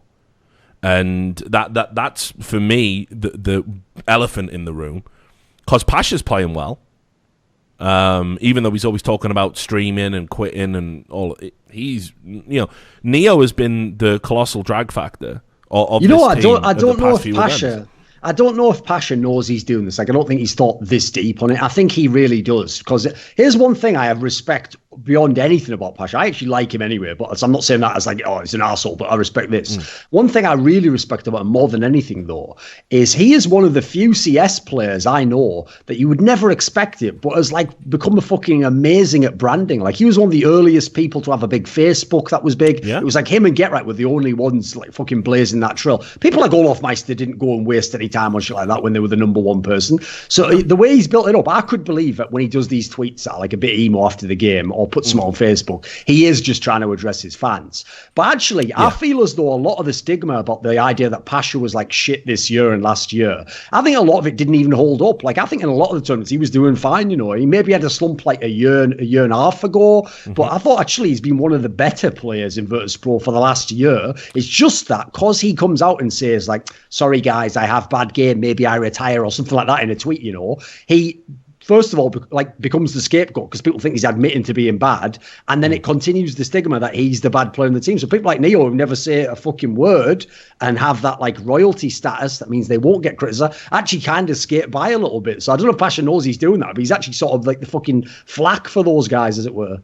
Oh yeah, sure. And again, like I think part of the problem is trends and stigmas or stereotypes about players, they have a tendency to stay in the minds of fans longer than they're actually true, right? So if you go back, I've got the numbers in front of me. The huge slumps in Pasha's career were December to March in 2016, end of 2015, 2016. And then the next one, December 2017 to March 2018. And these are slumps where pretty much every event he was getting negative scores, 0 point something ratings, wasn't going positive in his HLTV ratings. And then if you look at the graph, like he's back to pretty much where he was back in 2017 now in terms of form and what he's doing. But people, like you say, people have this perspective of him, oh, he's bad because they remember from 3 months ago and they're not looking at what's actually happening before their eyes now. Meanwhile, if you look at Neo's, kind it's of fucking form, rough, I can tell you. No, mate, it is not good. Again, I don't know if Sam can bring up this graph, but even though he's had a slight climb, right, he is still only just above his all-time career lowest point. And if you look at his graph, just it's in terms of when he started playing, going back to like CS:GO 2013, it has just been like this. It's just been such a downward slope. It's actually unbelievable. And, unfortunately, I think he's one of these players that's kind of insulated from criticism because, A, he's a fucking fan favorite and the greatest of all time, and B, he's a really nice guy. Like, exactly. Nobody... It's both combined, yeah. Nobody ever likes to say Neo's not playing well because of all those factors, and we all sit there and, like... Shit, I'm sure we're guilty of it on desks, right? Dude, I'm pretty sure remember that time when, I'll give you a great example where we ourselves have done it, right? Oh yeah, so, that's what I'm saying. I'm sure we've done it too, and I know I've done it. You remember when Snacks made that comment on, I think it was a Facebook post, when he basically said, like, I quit being in-game leader. One of the things he actually referenced was, like, Neo hasn't been playing well, and we sort of, like, freed him up by Migi being the in-game leader, and he wanted to shine more. So he basically just threw Neo straight under the bus. That's the only time anyone's ever done it. And I have to say, my first reaction to that was a bit of cognitive dissonance. I didn't actually address initially, like, well, you're right, Neo has been fucking shit. Like, I know I did address that generally, but my first reaction was also like a fan to just go like, well, you've been playing shit, Stacks. Fuck you. How are you going to reference the best player of all time? It's like, that is because, it stings because you just remember him at his best, don't you? So you don't want to believe it's true yourself. Yeah, and... You've got to face reality eventually. Yeah, exactly. I mean, the numbers are just there. And then, and without wanting to sound like Scott Steiner, the numbers don't lie. and they spell disaster. Put it this way, to have numbers like these, you'd have to be winning the event. And then it'd have to be we'd have to have some story of like, but it's like 100 or something, he does something special with this player and the way he leads them. And, like as long as they keep winning, it's okay. It's like they're coming last and he's got these numbers. Like, I don't know what more you want me to say. I think the guy's the best player ever. Love his attitude. I think he's a brilliant player. Part of me even still wants to believe he could come back, but it's not. If this was a stock, I'd fucking sell it. Isn't he 31 it now? He's very old, yeah. This would be the ultimate comeback. This is not believable. Listen, what he needs to do now is enter that next phase. It's like I always say, career. He's got to the point, right? I remember I've made this exact analogy with players like Freiburg, Exist, right? When they get to the point where they're dragging your team down, you no longer should start using that logic, which when like it was touch and go if they were going to come back, it isn't bad logic of like, yeah, but if I let for example, a good example would be like Forest. Say Forest goes into like a minor slump. One of the reasons you don't want to let Forest go is because the last thing you want is Forest goes to fucking godsend Red Reserve and now he's banging your head in on their team 3 months from now when he returns to form. That is the worst scenario for you. The point is, at this point in time, with a Freiburg, with a fucking Taz, with a Neo, that's not even a concern anymore, mate. Him being their problem is your ideal scenario now. Like, if Neo goes to Kingwin or fucking AGO and somehow has some insane career resurgence, I'd actually say more likely it was something to do with going to that team. I don't think it would have happened in your team anyway, so you have no reason to regret it, and it's also incredibly unlikely. Right, well, but just before we move on to the new topic, in a new show segment, also sponsored by Rivalry.gg, called Richard Goes for a Piss, Sam, if you just... My favourite segment. This is a good segment, isn't it? Because can you lay up a question? No, you know what? I'm just sat here, right, and my bladder's just fucking absolutely twinging. I'm thinking, what the fuck am I doing it for? Like, we just edit it out. Like, it's just fucking stupid. It's not like a broadcast. Just leave it in then. Right, well, anyway, so Sam... What's the next topic? You could at least lay it up before you go, like. I don't really plan the show out, and that's all just a lie, Sam, and just like rock up. Well, I was going to talk about the Zotac Masters, because it's a good segue. So I guess if you want to talk about how I got absolutely wrecked where every prediction was wrong, apart from MIBR. But, set it up. I'll be back in about, I don't know, probably like... It's a pretty big piss, so... Probably cover it. It's a pretty big I know. piss. No, I'm not like joking. How long? Like, it's a big one. Oh, sound my favourite. Is he like that guy where when you go into the toilets in a nightclub, right, and you just go like a normal human, like shh, and then there's just a guy, and he's not even like you can tell he's going fully because he's fully leaning into what making noises. He was there before you even got there. You're well finished, but you're like trying to squeeze out every drop because you're just looking over, like not wanting to be insecure. He's just still going. It's like if you had a meter, it'd only be on like 60% as well. It's like, how many pipes have you got in there? Actually, mate, the other day we actually did time one of his pisses, and it was legit like 1 minute and 45 seconds of pure street. I was just sitting on the sofa. He goes, "Count this one. It's gonna be long." Started the timer. It was 1 minute and 45 seconds, mate. I don't even know if that's healthy or reasonable, but I don't reckon it's either. That seems wrong. Does he even drink that much water? Fuck knows. I don't know what he does during the day. The beer, innit? I think he just empties himself once a day, like some sort of mad bucket. So, he just waits till he's like DreamHack. He waits until he's at the very limit before he does anything. He goes, right, I've got to go literally now. Drain that swamp. He's Man, still going, like, I can just hear it in the background. I wonder if the mic is going to pick that up. That doesn't make sense to me though. Like, speaking of this Zotac Cup tournament, it's like the amount of fucking money. The first place for this event was 200k. Yeah, I know. 300k first place for this DreamHack event was 100k. It's the classic Hong Kong tournament, mate. Paid in cash. Here's a suitcase full of cash. Oh, it's mental. What? Especially because you know what? I want to send this message out there to the people behind tournaments like the Zotac Cup. I don't know if you're aware, but I like money. So you might think, we're the tier 2 event, aren't we? So we've got to scrape by and get these tier 2 talent. Nah, listen, mate. If you got that kind of money, out fucking Hong Kong sounds brilliant. I love Car Wide movies. Just bring me over. Just pay the day rate. Don't worry. If the team's double day rate, like double day rate. I can't lie. Day rate, won't be my real day rate. I'll be lying about that. I can't lie. You wouldn't have fucking wanted to fucking work that event, dude. There's no fucking way. I watched them. Sure. No, day one, the fucking delays were ridiculous. right? Actually ridiculous. You know, I think the headline tells you all you need to know about MIBR when they won the first series. Sleep-deprived MIBR, right? That's how bad it was, that these fucking players who got out there were literally delirious with no fucking sleep. But I was watching it as well. I was watching the talent. I felt super sorry for everyone involved, like especially Launders, because he's like, yeah, right, guys, fuck the California dream. It's too hard to get visas and shit. I'm fucking back, though. I'm going to be doing events. You're going to see more of me.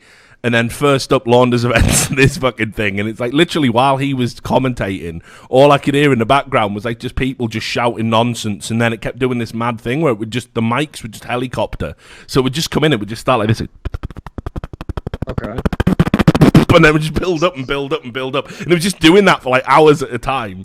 And like people would just, Twitch chat was just spamming, get through the chopper, get through the chopper, get through the chopper. But, it was like fucking beam me up. This event was a fucking absolute nightmare. So all the Skrilla in the fucking world wouldn't have made that. And actually, Sam, I don't know if you can bring up this video that Taz did. Taz did one of his fucking backstage videos from the event, and he was saying in Polish, right? But like I think there was like somebody had translated some of it. At one part, he goes, "And look at the toilet." And he like puts his fucking phone down, and it is just like a fucking hole in the ground. Yeah, I think that's there's the even famous way the Chinese ones are, mate. no, but it's like there's grass coming out from between the cracks in the tiles, and like fuck me, dude. It's like I keep saying this, like China could be absolutely sick for esports, right? You got all that money, huge fan base, huge crowds who are super into it, but like the hotels are always like these mad fucking dives, and the events are always like this fucking you shit in a hole in the ground now. Like, come on, man. And like, how can China be at the forefront of all of these, like, you know, you've got all these massive companies in China, and you've got all these big events in China, and you've got all this prize money coming in China, and you can't even run an event on time. Like, come on, even ESL have cracked that problem. Yeah, especially because the bizarre thing about it love is, you, ESL. over in Korea, where obviously they have similar issues, you know, where you walk down a big street in fucking Seoul, the streets, all the shops you recognize from the West, it looks massive. In some ways, it's more technological than the West. But you go even 2 streets down the side, you look like you went back in time 50 years. Same thing in China. But the one thing I'll say about the Koreans is they're always fucking on time. They've planned meticulously. They have a backup plan for what's going to happen. They've tested everything. So I agree with you. I don't know why the Chinese events have a long history of like running late, fucking up the things. Like where's all the expertise? Yeah, exactly. You'd think there'd be someone there who'd be like the best at running tournaments, who'd be white labeling all the events or whatever, you know. But I don't fucking know with that shit. I think you do wonder if some of that money just goes in someone's pocket, doesn't it? His cousins just running the whole event. It's ridiculous. Legit, it probably does. I mean, you know, I don't want. I've said it before. Listen, China, you know, it certainly is a country. But like it's definitely it's got some corruption problems. I don't know if this is news to anybody. Sure. Like it's got some issues that I don't think we're necessarily going to overcome. And I'm sure in the fucking shady world of fucking esports, I'm pretty sure like there have been a few brown envelopes get fucking passed around, and not even necessarily make it to the designated point. But anyway, so this Zotac Cup event that happened, absolutely ridiculous in terms of predictions. I did this like betting guide for it, and I was like, oh, and these could be like good dark horses. So my 2 dark horse picks, right? I'm like, you know, they've got to start winning at some point. And Optic, fuck this team. Yep. Fuck this team. I was watching. I was watching your latest episode of Counterpoints. Yes. I think was it you had Neil M on? Yes.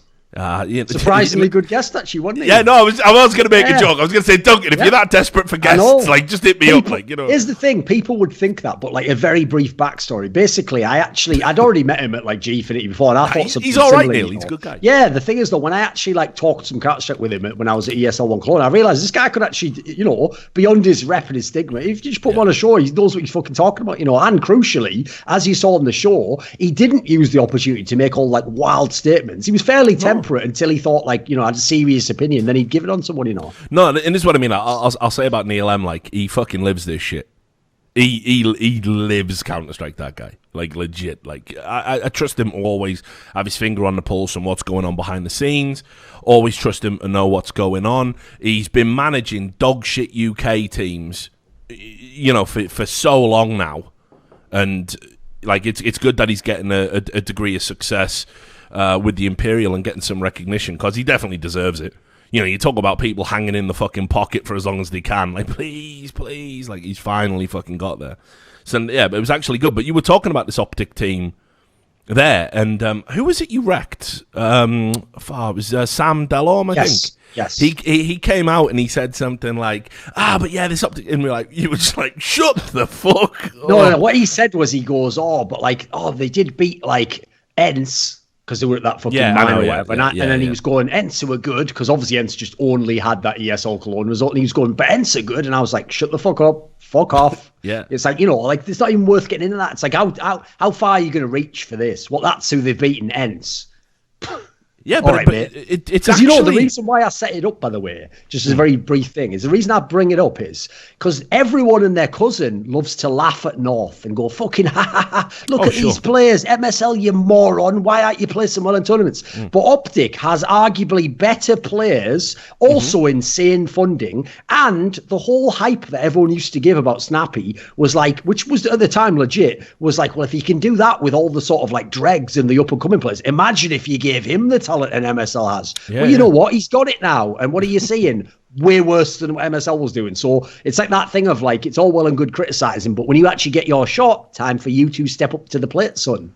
Yeah, if you look at the results since the team was formed... It's appalling, isn't it? It's actually disgraceful. It's actually appalling. Like, I mean, not even in terms of just, like, who they beat, but, like, they give up maps for fucking fun against dog shit tier opposition. Like, absolutely. For the players of this caliber. Like, I mean, did you see, it was the qualifier where they had that fucking overtime loss against Euronics, right? The German team with Crisby on it, a name we haven't heard in a long time, mate. I know, innit? Like fucking, he got killed with the fucking younglings, didn't he? Like, what the fuck went on there?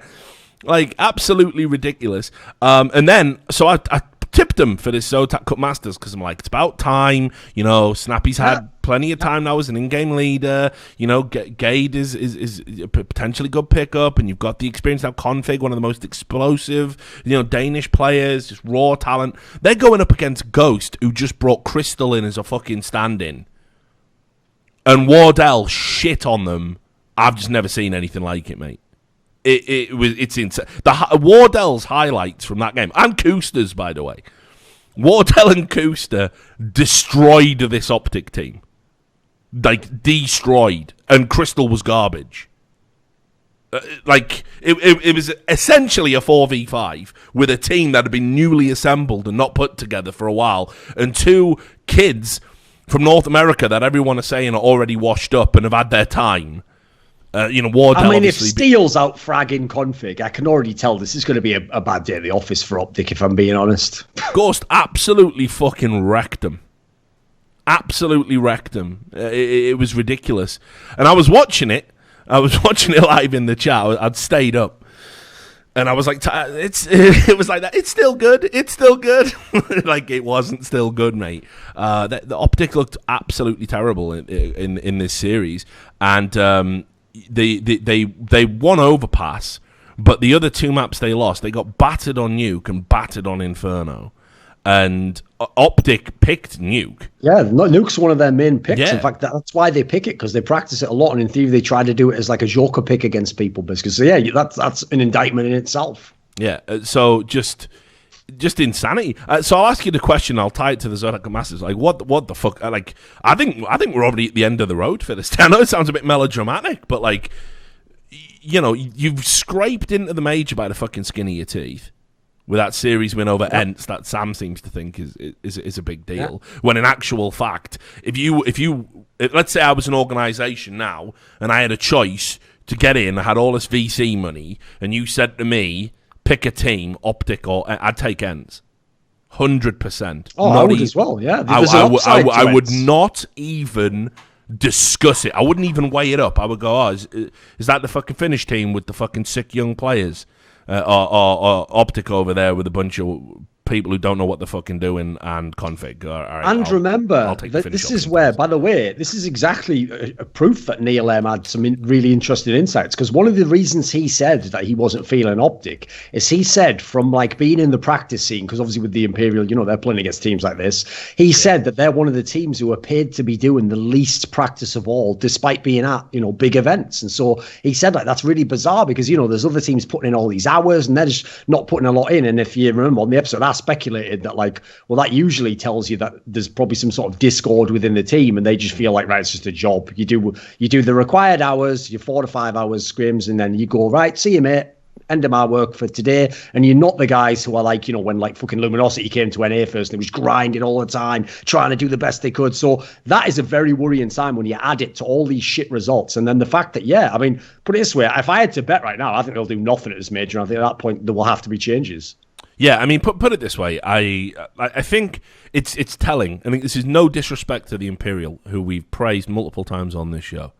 But when the Imperial are your nemesis, you simply cannot buy a win against Imperial. They took away a tournament that should have been yours for fun, and you lost to them in the Star Series qualifier recently. Imperial are just comfortably beating you 2-0.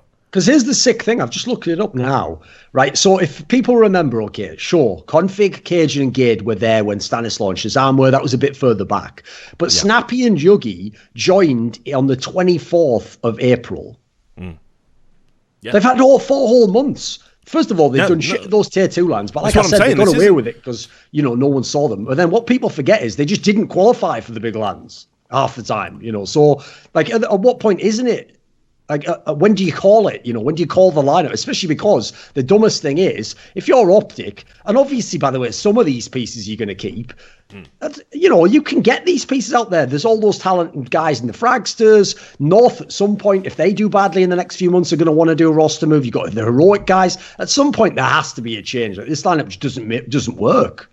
Oh yeah, like and it's interesting, isn't it? Like you're talking about it was obvious. If you're going to make a change here, it's obviously Gade that's going to go, but just because of the lack of experience, right?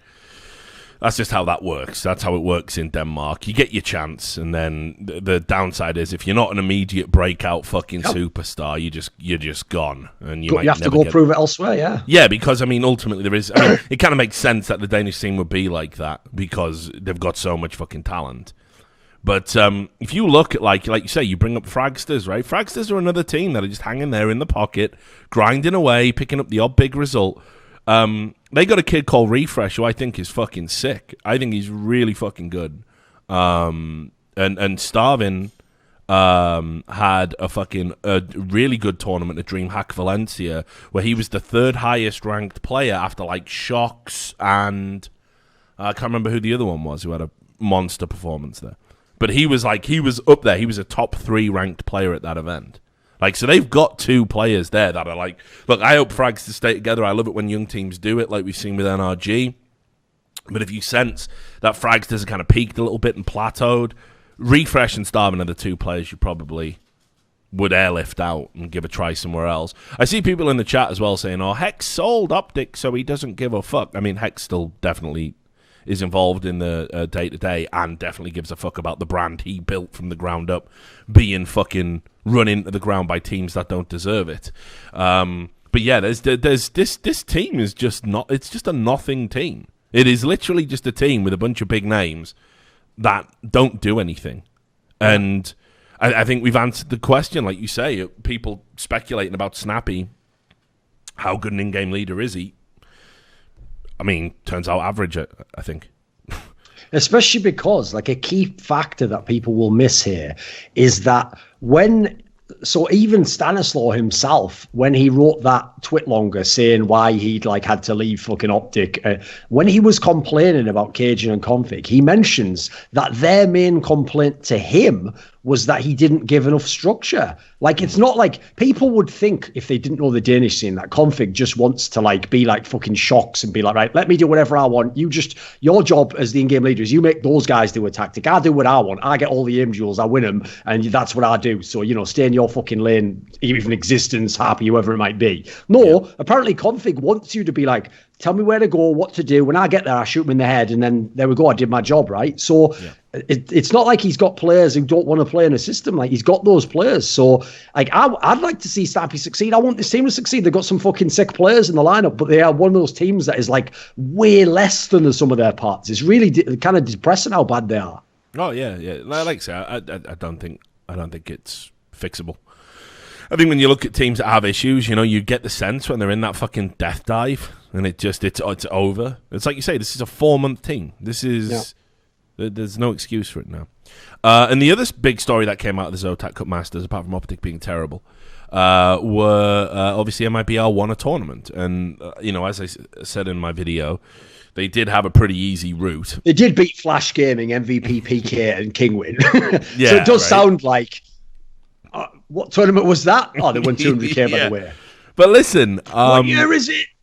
Here's what I'll say. Like, when they came up against Flash, obviously you expected them to beast that, but the context within which they won was very interesting, because keep in mind it was the last game of the day. They were sleep deprived. They were absolutely, pay attention, ex-Immortals players. This is how you handle your business when you're not feeling great. And they went, and it was just abundantly clear that they were like almost buoyed by the fact they just wanted to get back to the hotel room and sleep. Because they came in and they fucking wrecked Flash. There wasn't even like a long break between the map. They were just like, no, let's get this done. Minimum. Boom. 16-3, 16-1. They gave it 4 rounds, And it's not like Flash, when you look at them, it's like a bunch of no-namers. They got like Attacker in there, and Summer, who used to be called something else, if I remember right. Fancy One. Yeah, Fancy One, that's it. So people who were in Tyloo. Yeah, right? So this isn't like a terrible team. This isn't a team that are strangers to international tournament. They came in, they blew them away, and they blew them away when they were absolutely fucking wretchedly miserable. Now, I'm sure MIBR would have prepared for much higher opposition. They were probably preparing for Virtus Pro. Didn't get them, got MVP PK, beat them. And then the finalists they couldn't have been expecting, because I think most people thought it would have been Optic. Or maybe Tyloo, I think, because Tyloo were on that side of the bracket. They got Kingwin, so they couldn't have possibly prepared for that either. And it wasn't convincing against Kingwin, but Kingwin were having that miracle tournament run all by themselves anyway, right? Yeah. And MIBR did beat them in 2. And I think, crucially, these are the takeaway points from the games that I saw. They did look a bit more structured. Tarek looks a bit more secure and bedded in now. And Fallen was the MVP. That's the real fucking storyline as well. He's done nothing this year. Yeah, and actually had a great tournament. What was it in 3? Sorry, my bad. Yes, it was best of 5. But I think the last that's 16 why. Sorry, or my something. My bad. So there you go. Oh, yeah, but we'll all hang on that point. Of course, we'll all just spam 3 in the chat, right? Like, because that's a number. Good, excellent work. Great to have you here. Yeah, just people are fucking idiots, aren't they? Fucking beat me up. So anyway, but I thought overall, like, I think in terms of it being a workout ahead of bigger tournaments, more important tournaments, I think this was as good as MIBR have looked since the team come into existence. The opposition is absolute garbage tier by their high standards, but they had a system in place. It's not as though they did this to the bad teams in the past, though. Like, that's one of the things that was depressing about those Star Series type tournaments. They could still play bad teams and look like losing a map or a series. Yeah, and that's what I mean. It's like, they did a sweep of Kingwin, that close game on Cash. That was the only time they really looked like, they had a wobble. They went through, didn't give up a map, 2 very convincing performances against low-tier opposition. I don't really see how MIBR could have looked better, really, in when you consider everything. And it bodes well for the future. I think they absolutely had to win this tournament, right? For sure. No matter who they played. Yeah, no, exactly. They absolutely had to, and they did. And I'm wondering now, and again, it's a small tournament with a small sample size of data, so maybe this is reading too much into it, but I do wonder if bringing in a coach who's obviously going to be hands-on, because Yanko wouldn't have took the role otherwise, it does seem we're freed falling up, and probably lifted a little bit of that pressure on his shoulders. And Cold Zero played well as well. So, I mean, I think a lot of positives. Do we need to start thinking about MIBR as perhaps, having turned the corner, that difficult third album? Or do we need to wait until the end of the DreamHack Masters in Stockholm this weekend before we talk about that? I'm still somewhat skeptical of the team, just on the basis that, it's like when they first formed the FaZe squad with Olaf Meister and Guardian, etc. It's just hard to see how you can fit all those people in while making them all play at a level you can even conceive of from the past, but at the same time, fit all the big personalities and all the styles. So I still want to see, I still think it's a real tough challenge to make that work. Bearing in mind your real expectation, even though at the moment it hasn't been realistic, what is be number one team in the world, I still think that's going to be, I'm skeptical that will happen still. Yeah. But what I will say is getting Fallen online as a top player again is a massive step up. That is one thing all year long that never happened. Never. Even if he had a good map by the end of the tournament, he would have completely leveled off. It would all be gone. All that goodwill was just used up immediately. So Fallen, for me, was one of the players who defined the style of play that MIBR had. And he was a really dynamic element that they had. So it's a must that you have to have Cold Zero going off. But of the others, if I had to pick someone to lift up right now, it would be Fallen. So I think that's a massive positive. And at least it gives them, for me, I would hope they're going to be an upset potential team. Maybe they can do damage against the right opponent, or if they catch someone early, or it's a close game, they can win. They're one of my outside picks. They're one of my outside picks to take this DreamHack event. Because I personally thought for the last few months, here's the funny thing: people like Yanko on every desk that I've been on with them have been picking MIBR to win series that they didn't win, and part of the reason why was they had that logic of well, sooner or later they're going to kick in a gear, or they're not as bad as it seems. That was just a bad series, and part of it was I used to tell these guys, listen, I know what you mean. I look at the names on paper and go, of course they should win. But if you actually watch them play as they were before Yanko came in, they were very neutered compared to what they used to. They were like a toothless tiger. It's you don't have any fear that they're going to wreck the top teams. Yeah, they were getting through series against the lower level teams, but they weren't ever going to beat fucking Astralis, FaZe. It just wasn't going to happen for them, So whereas the difference is now I'd at least give them a puncher's chance. Now they can maybe do something. Yeah. And that's the right term. They do have that puncher's chance. I mean, look, if you're looking at the top five, I keep saying this, it's the most vulnerable top five after Astralis, in my opinion. Liquid are there for the taking, FaZe are there for the taking, Mouse Sports are there for the taking. A team with a roster like MIBR can conceivably beat those teams. And if they get a good run through DreamHack Masters Stockholm, who knows? I mean, obviously Astralis have got to be the clear favourite. They are hands down the best team in the world by some distance. But I guess we'll wait and see. So that was the Zotac Cup Masters. Let's talk about a general thing, and I'll actually tie it to one of our $100 patron questions that we had come in from Jerky's Minion. He asked, how do we tackle the current issue of players getting visas? And this is linked to the news today that, just an absolute palaver with Woksik. So Woksik, the Turkish player, came out, said he lost his passport, and as a result, he wouldn't be able to get it. So now he was get a visa. So, and because of an arrangement he has where he can get visas from the Ukraine for anywhere in the world, rather than issued by Turkey itself, he would have to do it through there, and he didn't know how it was going to affect it. But now he's got his passport back. But now he said, 1 hour before I got a message from the embassy, your processed passport, this is in quotes, your processed passport has been delivered to application center and ready for collection. I was too happy and I went there. They gave me my passport back without the visa, though. So 1 year, 5 tournaments. This is also my birthday. I am losing hope about Counter-Strike. So this is an ongoing issue. And it's an He's missed a whole bunch of lands in Surfer, yeah. Yeah, I mean, look, I will say this. This is kind of hard to frame, and I hope no one gets upset about it. But I do think you can only start like there are some problems that aren't going to be solved, and I think it's ridiculous. I think esports needs to get recognized and have all the athlete dispensations. Yeah. And all of the big companies that have claimed to have cracked that nut in the past, talking about you specifically, Riot Games, although I'm pretty sure, I remember when CGS did the same thing, because a Swede got a visa to go play in fucking America, like, ooh, fuck me, the globe is so small now, you know, like as if that should be difficult.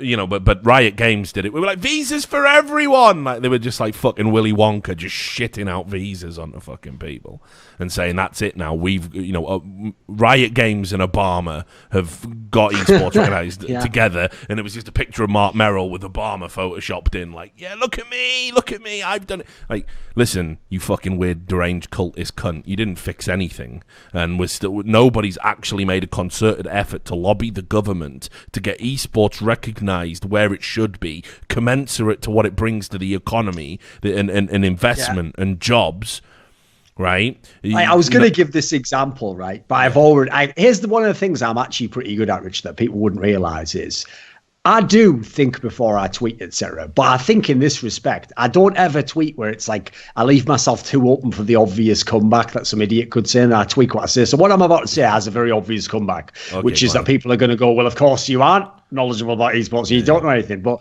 I actually had a problem myself when I applied for a visa to work for fucking Turner Sports Television. And all I was trying to say was I've been involved with esports for a long time, and they sent it back saying not enough evidence. It's like, please, guys, there's literally like 15 years. Let me tell you about my fucking experience, mate. When I got my fucking visa, so the application went in. You know, you had to do all that stuff, like prove you've been in it, and you know, so I had to collate pretty much a summary of my career to date, and then I got flagged, and I had to go and have an interview, right?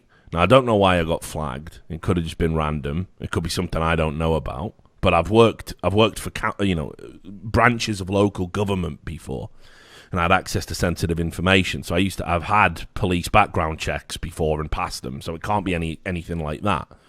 Despite PC Games and trying to intimate that I had a violent past. Yes, lawyers fucking won that one, didn't they? Never forget. I had to go and have an interview.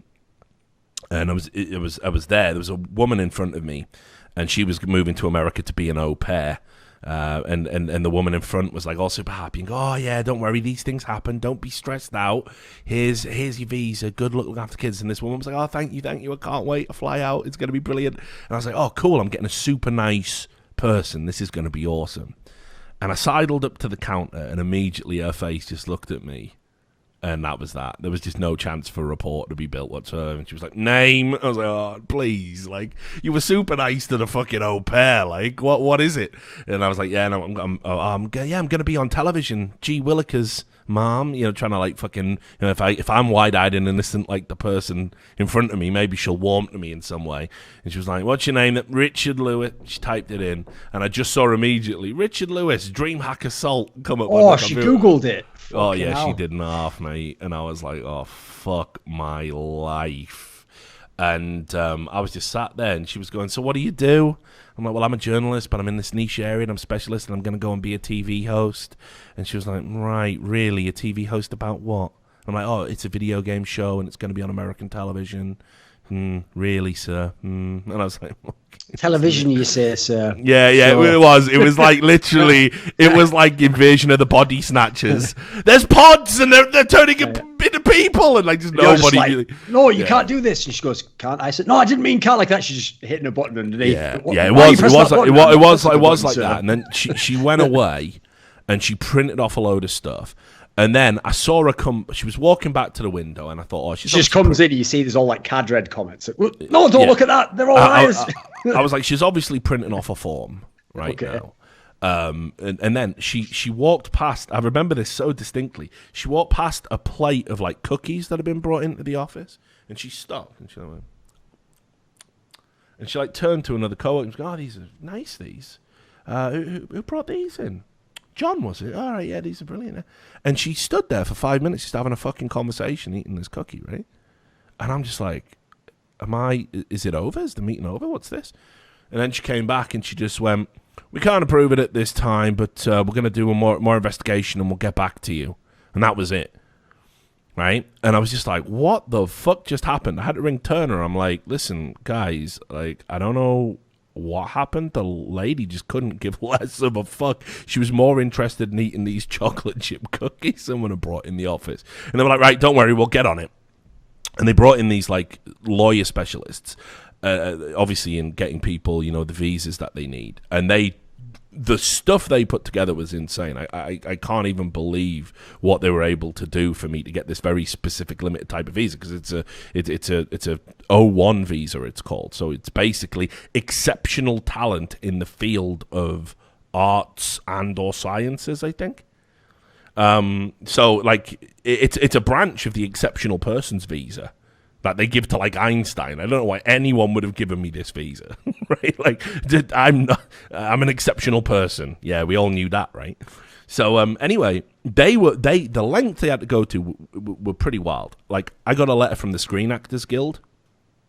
We got a letter from a politician, like a senator, I think, who said, like, Richard Lewis is an expert in this field, and this field is going to generate all these jobs in my city. And you know, the length they went to were just crazy. And in the end, the embassy approved it, and I've since subsequently had it renewed, and now I'm applying for a green card. So that's the length I had to go to, and I'm in no doubt in my mind that had it not been petitioned for by a corporation as competent and of the size of Turner Sports, with the connections Turner Sports has, I wouldn't have got that type of visa. So now let's apply that to players. Players play for organizations like, I don't know, Hellraisers.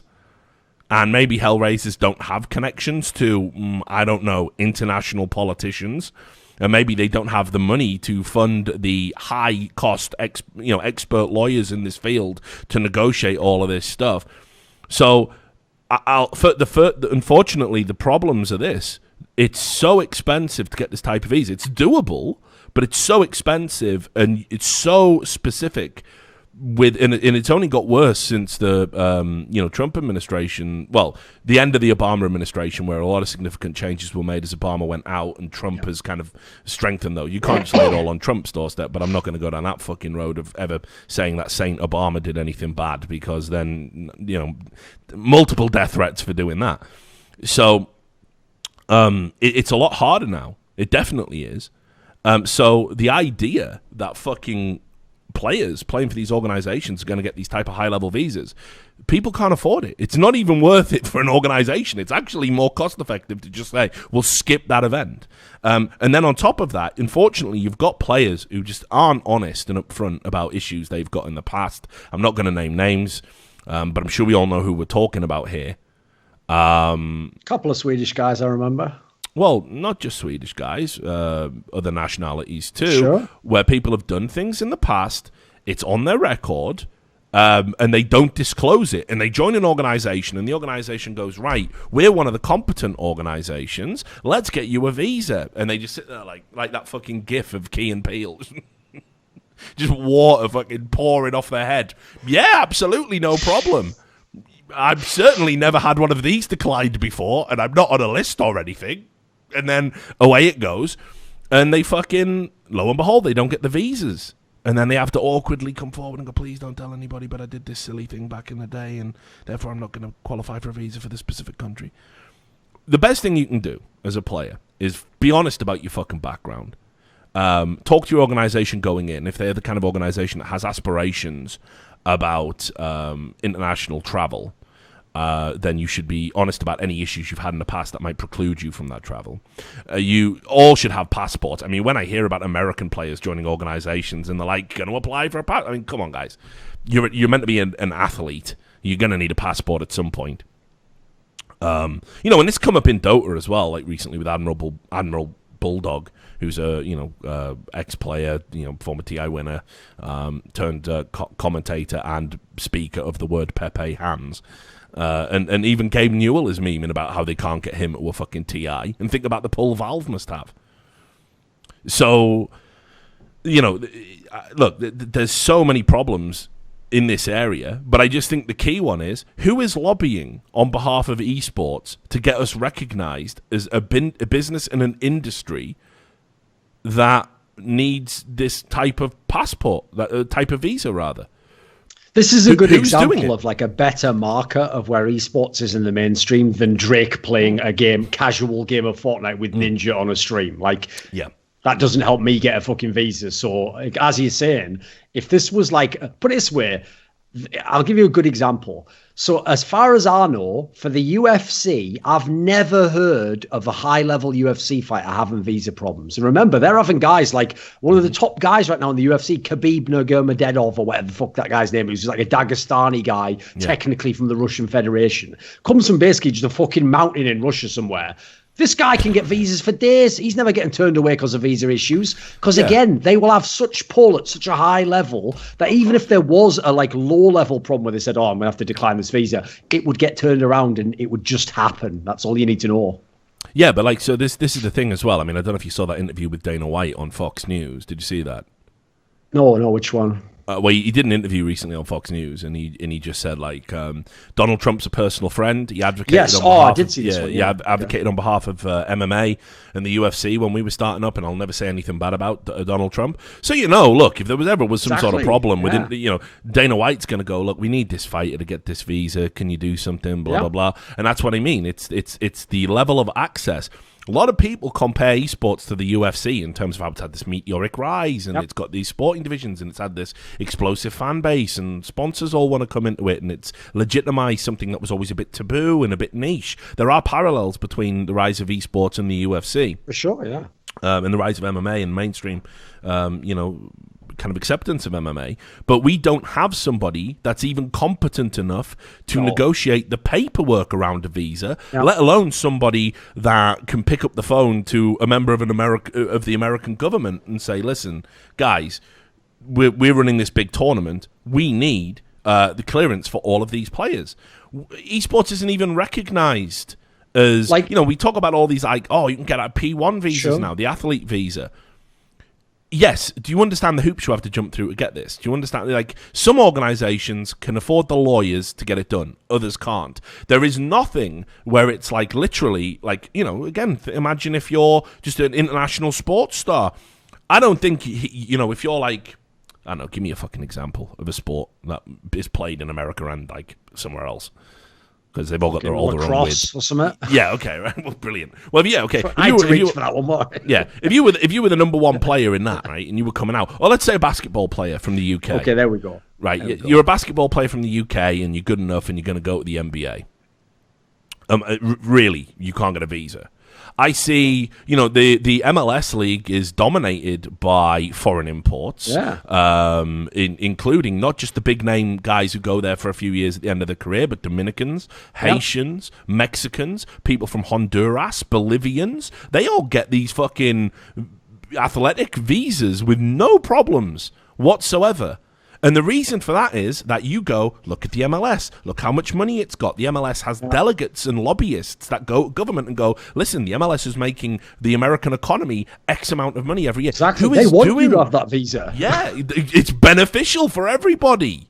So who is doing that for us on behalf of esports? Mark Merrill having a photo opportunity is not doing it for esports. Yeah. Esports lawyers talking about, get a fucking agent, guys. Wink, wink. I'm also an agent and a lawyer because I don't even care about the lines anymore as long as I can make money in a deregulated industry. By the way, because I did some pro bono work once for a player contract, I'm a good guy, right? That is pretty much every esports lawyer I've introduced. That's even some of the ones I like. yeah, exactly. That's even the ones that I'd have a drink with. You know what I mean? Fucking shills. It's a joke, right? But anyway, these aren't the guys that are going to go and lobby for us with government. They don't give a fuck as long as they're sipping fucking Mai Tais on their fucking balcony. Here's how you know esports isn't big enough. In theory, okay, the link is there. So Twitch, for which esports and massive events on esports like the Major and things are a massive deal. Twitch is owned by Amazon, who has a little guy called Jeff Bezos, who could probably get a meeting with anyone he wants in the world at the drop of a fucking hat. Now, I doubt he even has a clue who Woxic, Counter-Strike, he probably barely knows about Twitch. So, unfortunately, we're connected, but there's it doesn't go beyond a certain point. We're down here at clearance level, but the bottom. let's be real. Jeff Bezos is too busy fucking pounding that human growth hormone. Like, he's ridiculous. He has gotten to that level, you know. He's one of those guys where, like, this is where you know you've really beat the game and you're operating at another level. It's when you do start saying, like, nah, I don't just want the best car or the best woman. I want to live forever. You're serious? And then you go, are you joking? Like, what do I have to do?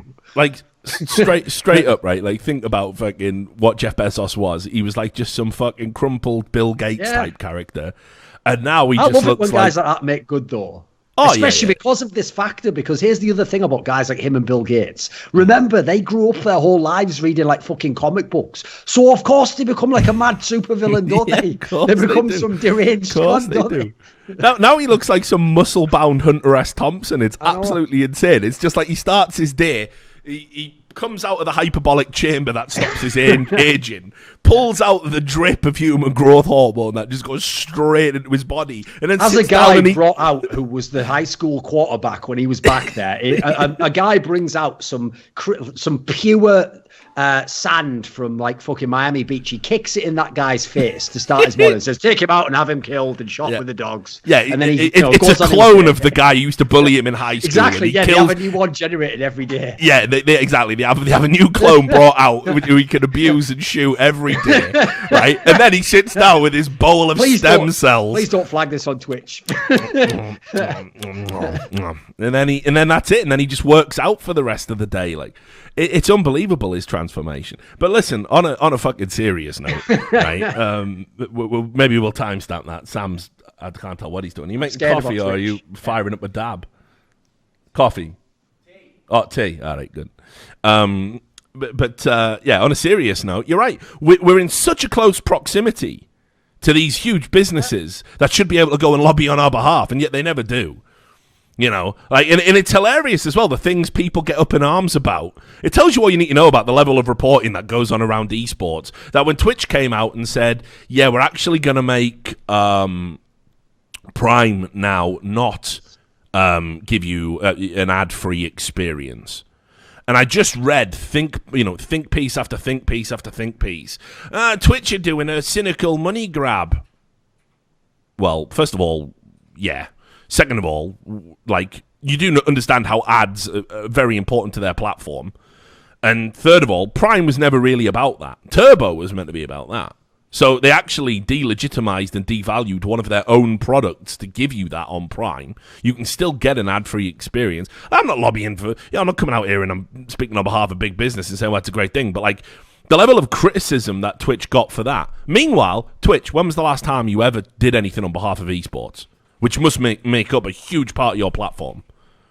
When was the last time Twitch actually went and did something positive for fucking esports?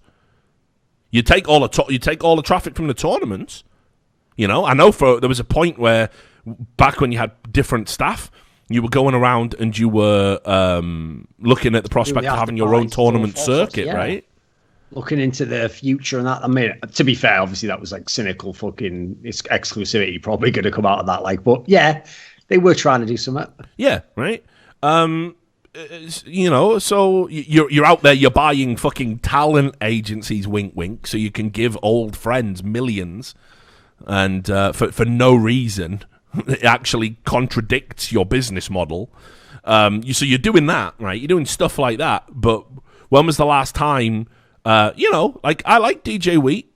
We've been back and forth down the years, but why isn't he?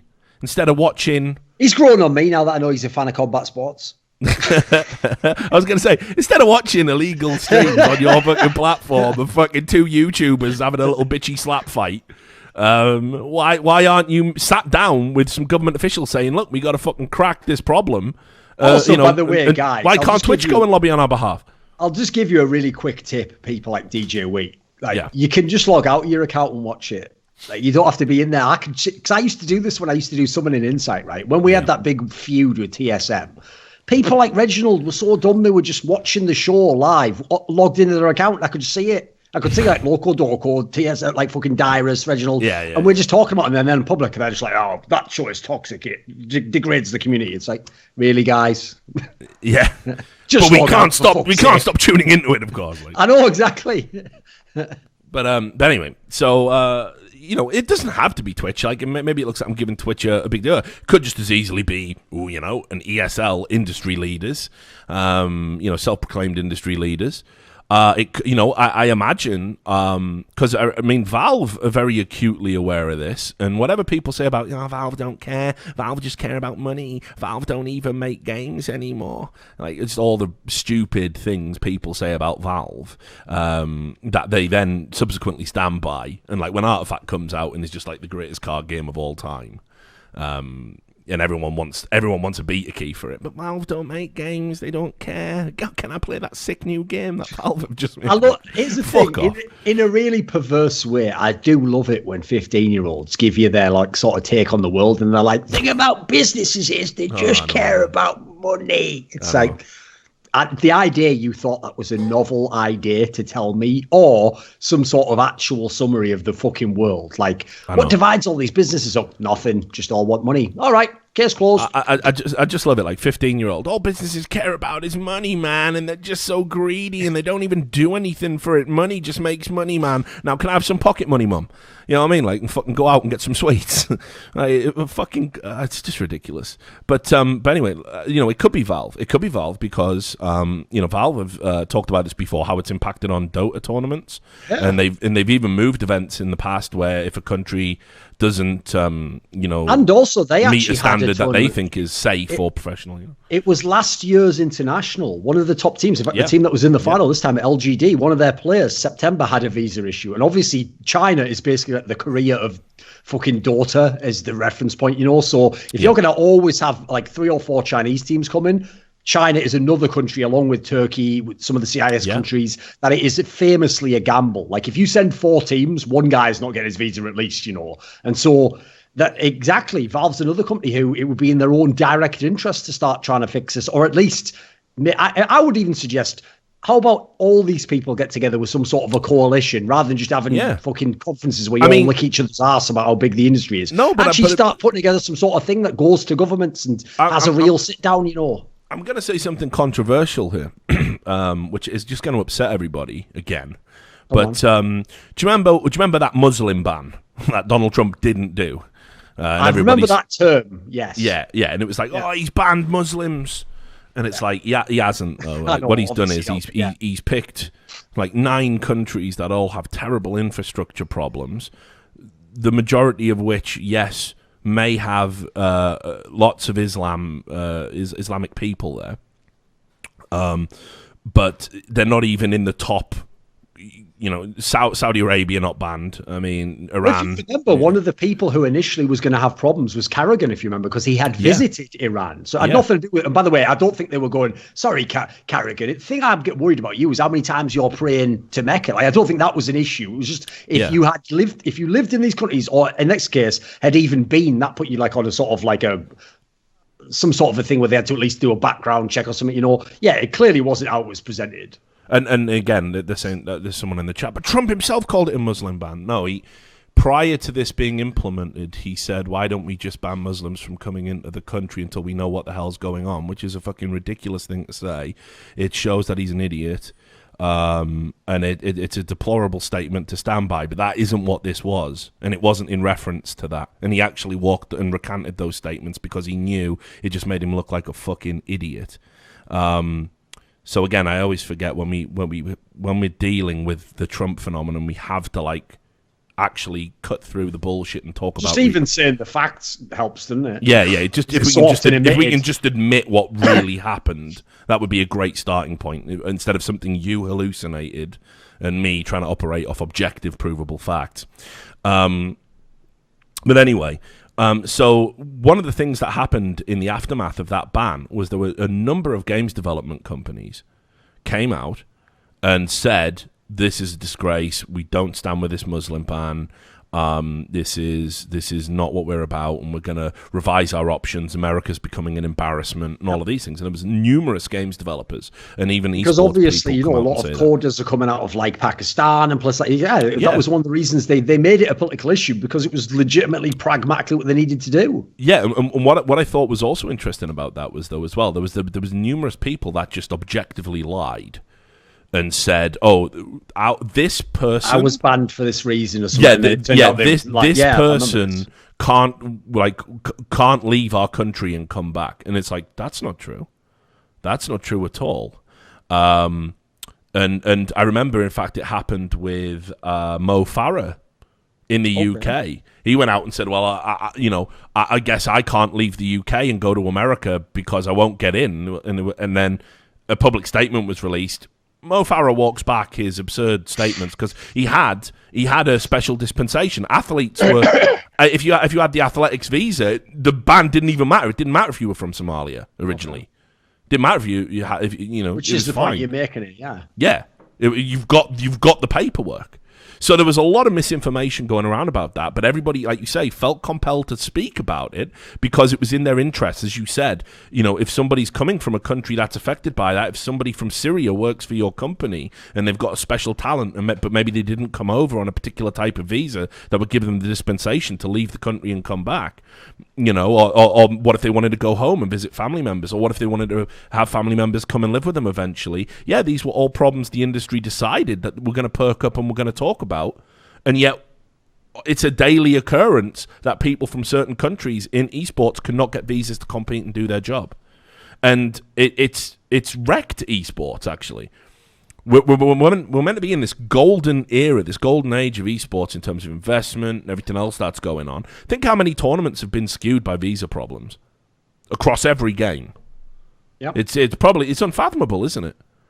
And yet, so why can't the people who felt so compelled to speak out, on this Trump issue, why can't those people get together in a room and go and, actually lobby the government to start recognizing esports for where it is? Why can't they do that? And listen, we've got problems getting through to Donald Trump in his administration about esports, because he's a guy who has publicly come out and repeatedly said violent video games breed killers. I mean, we already had a delegation go and tell him he was wrong about that. So there's a lot of challenges with this administration. We need our best people to fucking go and do it. We need our biggest names, people who've got a proven track record of actually earning American money. Huge corporations. That's the point. That is the angle that you would take, though. Like the way that it would be pretty clear to me you could win these people over is, first of all, you try and use the angle of leverage people like Amazon, American companies that are making loads of money, people want to keep them in America, etc. Yep. Point out things like there's going to be less events in America if these problems exist, as opposed to Europe, for example, where it's easier for people to get the visas. And then you also spin them on the angle of this will keep or create American jobs, because that's obviously the whole angle they're trying to spin all their shit into. So you use politics against them, don't you? Yeah, well, this is the thing, isn't it? I mean, having huge esports tournaments with people traveling all over the world to come and go to these esports tournaments and spending money. Maybe even say you'll hold your tournament in China otherwise. Yeah, right? Exactly. Not a bad approach. Yeah, no, I mean, but this is the point. I mean, I think Valve have already stated as much, and I think some other companies have said, in China, and to tie it to the start of the show with some of the security issues we've had, and obviously American gun laws being as they currently are, increasingly there are more and more reasons for international tournament organizers to look abroad and have it in Canada, have it in Europe, have it somewhere else, and that's not making America great again, is it? Just putting that out there. That doesn't make America great again if a major emerging industry worth billions is now discounting America as a potential country to hold events in. So it kind of goes against the mandate that was written so carefully. Your manifesto was on a hat. Not the smoothest landing on that, but I got the premise. No, but I still can't believe his manifesto was on a hat, though. I still can't get past it, mate. I can't believe that people are triggered by a hat. No, I can't believe that either. People are getting punched for wearing a red hat. It's madness, isn't it? Yeah, the world's gone crazy, don't we? We just got to batten down the hatches, mate. So hang on, we're rapidly running out of time on the podcast. I was kind of I'm sure there was one more topic I had. Valve announced a change while we were on air. I guess we could talk about that quickly and then just fucking bail. Yeah. So let's talk about it. I mean, obviously it happened while we were on the show, so I haven't had a lot of time to put thought into it and whatnot. But I mean, it's a fairly straightforward thing. They've just announced on their official CSGO dev blog that there's going to be changes to slot allocation for the Katowice major at the start of the next year, 2019. And they put out this blog post called "Winning is Everything." And the gist is, well, fuck it, it's only short. I'll just read you the full thing. In just over a week, the next CSGO Major Championship will get underway. Still no talent announcement, of course. We know Henry's there, though. On Sponge, because what happened was Henry said on the stream, he goes, "Well, what? So you're something about stickers." He goes, "Well, you're going to be at the major, Chad." And then Chad goes, "Well, they don't know that." And then Henry just does that like 5-second pause, like Partridge or something like. Yeah, ridiculous, like, isn't it? Yeah. As he's just thinking in his own brain, like, "What have I done?" So anyway, in just over a week, the next CSGO Major Championship will get underway. At the opening challenges stage, September 5th to 9th, we'll watch the 2 top teams from each region, Americas, Asia, CIS, and Europe, battle the bottom 8 teams from the last Major's Legends stage. However, next time we will not extend an invitation to every bottom 8 team from the Legends stage. The 2 teams who finish 0 and 3, which obviously says the Swiss system is still going to be used, in the London Legends stage, will need to qualify through, or some variant of it, I should say, will need to qualify through the minors for Katowice 2019. And so 2 teams will make an early exit from the Major Championship circuit. To replace them, 2 additional teams will qualify from the regional minors. The third place team from each region will take part in a brief playoff, with the top 2 advancing to the main event. In other words, 2 regions will send an extra team to Katowice. Which teams will live to fight another day, and which 2 will get sent back to the drawing board, join us in London, and find out. So what do you make of this move, getting rid of the 0 and 3s? Yeah, I think it's good. Like, first of all, you are removing the teams that, in terms of objective play, were the worst and most undeserving. Because remember, they got to this stage just by qualifying for the last one. So they could be one of those teams. Let's say Quantum Bellator Fire, now Winstrike, does end up bombing out and don't do anything, right? Well, at least they don't earn another chance to stay in just from fucking getting to this point, right? Which was obviously the nightmare, because that team would have been in the next major as well. So I like that aspect. And then the second part, for people who are confused by it, basically, the major qualifies too. The one team that didn't qualify, so ENTS in this case from Europe, goes and plays all the other third place teams from the region in like a qualifier, and then the top 2 make it through. Now, this is actually similar to something they used to have in the TI Dota tournaments, where it used to be called the wild card qualifier. And what they would do is, after you'd qualified a team from China, a team from Europe, team from North America, you'd let the second place teams come to TI. They would play a tournament, and 2 came out of it. And in fact, one of the teams, it was at 2015 CDEC, that ended up going to the final, actually came from that wild card qualifier. So the cool thing about that is, not only are you finding a better way, because it's based on actual play, to qualify a team instead of a bum-ass team from 2 majors ago having a result just gradually sliding down because now the major's bigger, but secondly, this essentially addresses one of the things that we've all complained about, which is, what if Europe has an even better team in third than the best team from another slot? Well, actually, now the third place team could potentially qualify. So, by the way, that also works the other way. Let's say, for example, I just don't know anything, and a team from CIS or Asia, who's the third place team, wins and beats the ENTS of the world or whoever's there. Fair play to them at that point in time. I want to see them in the major.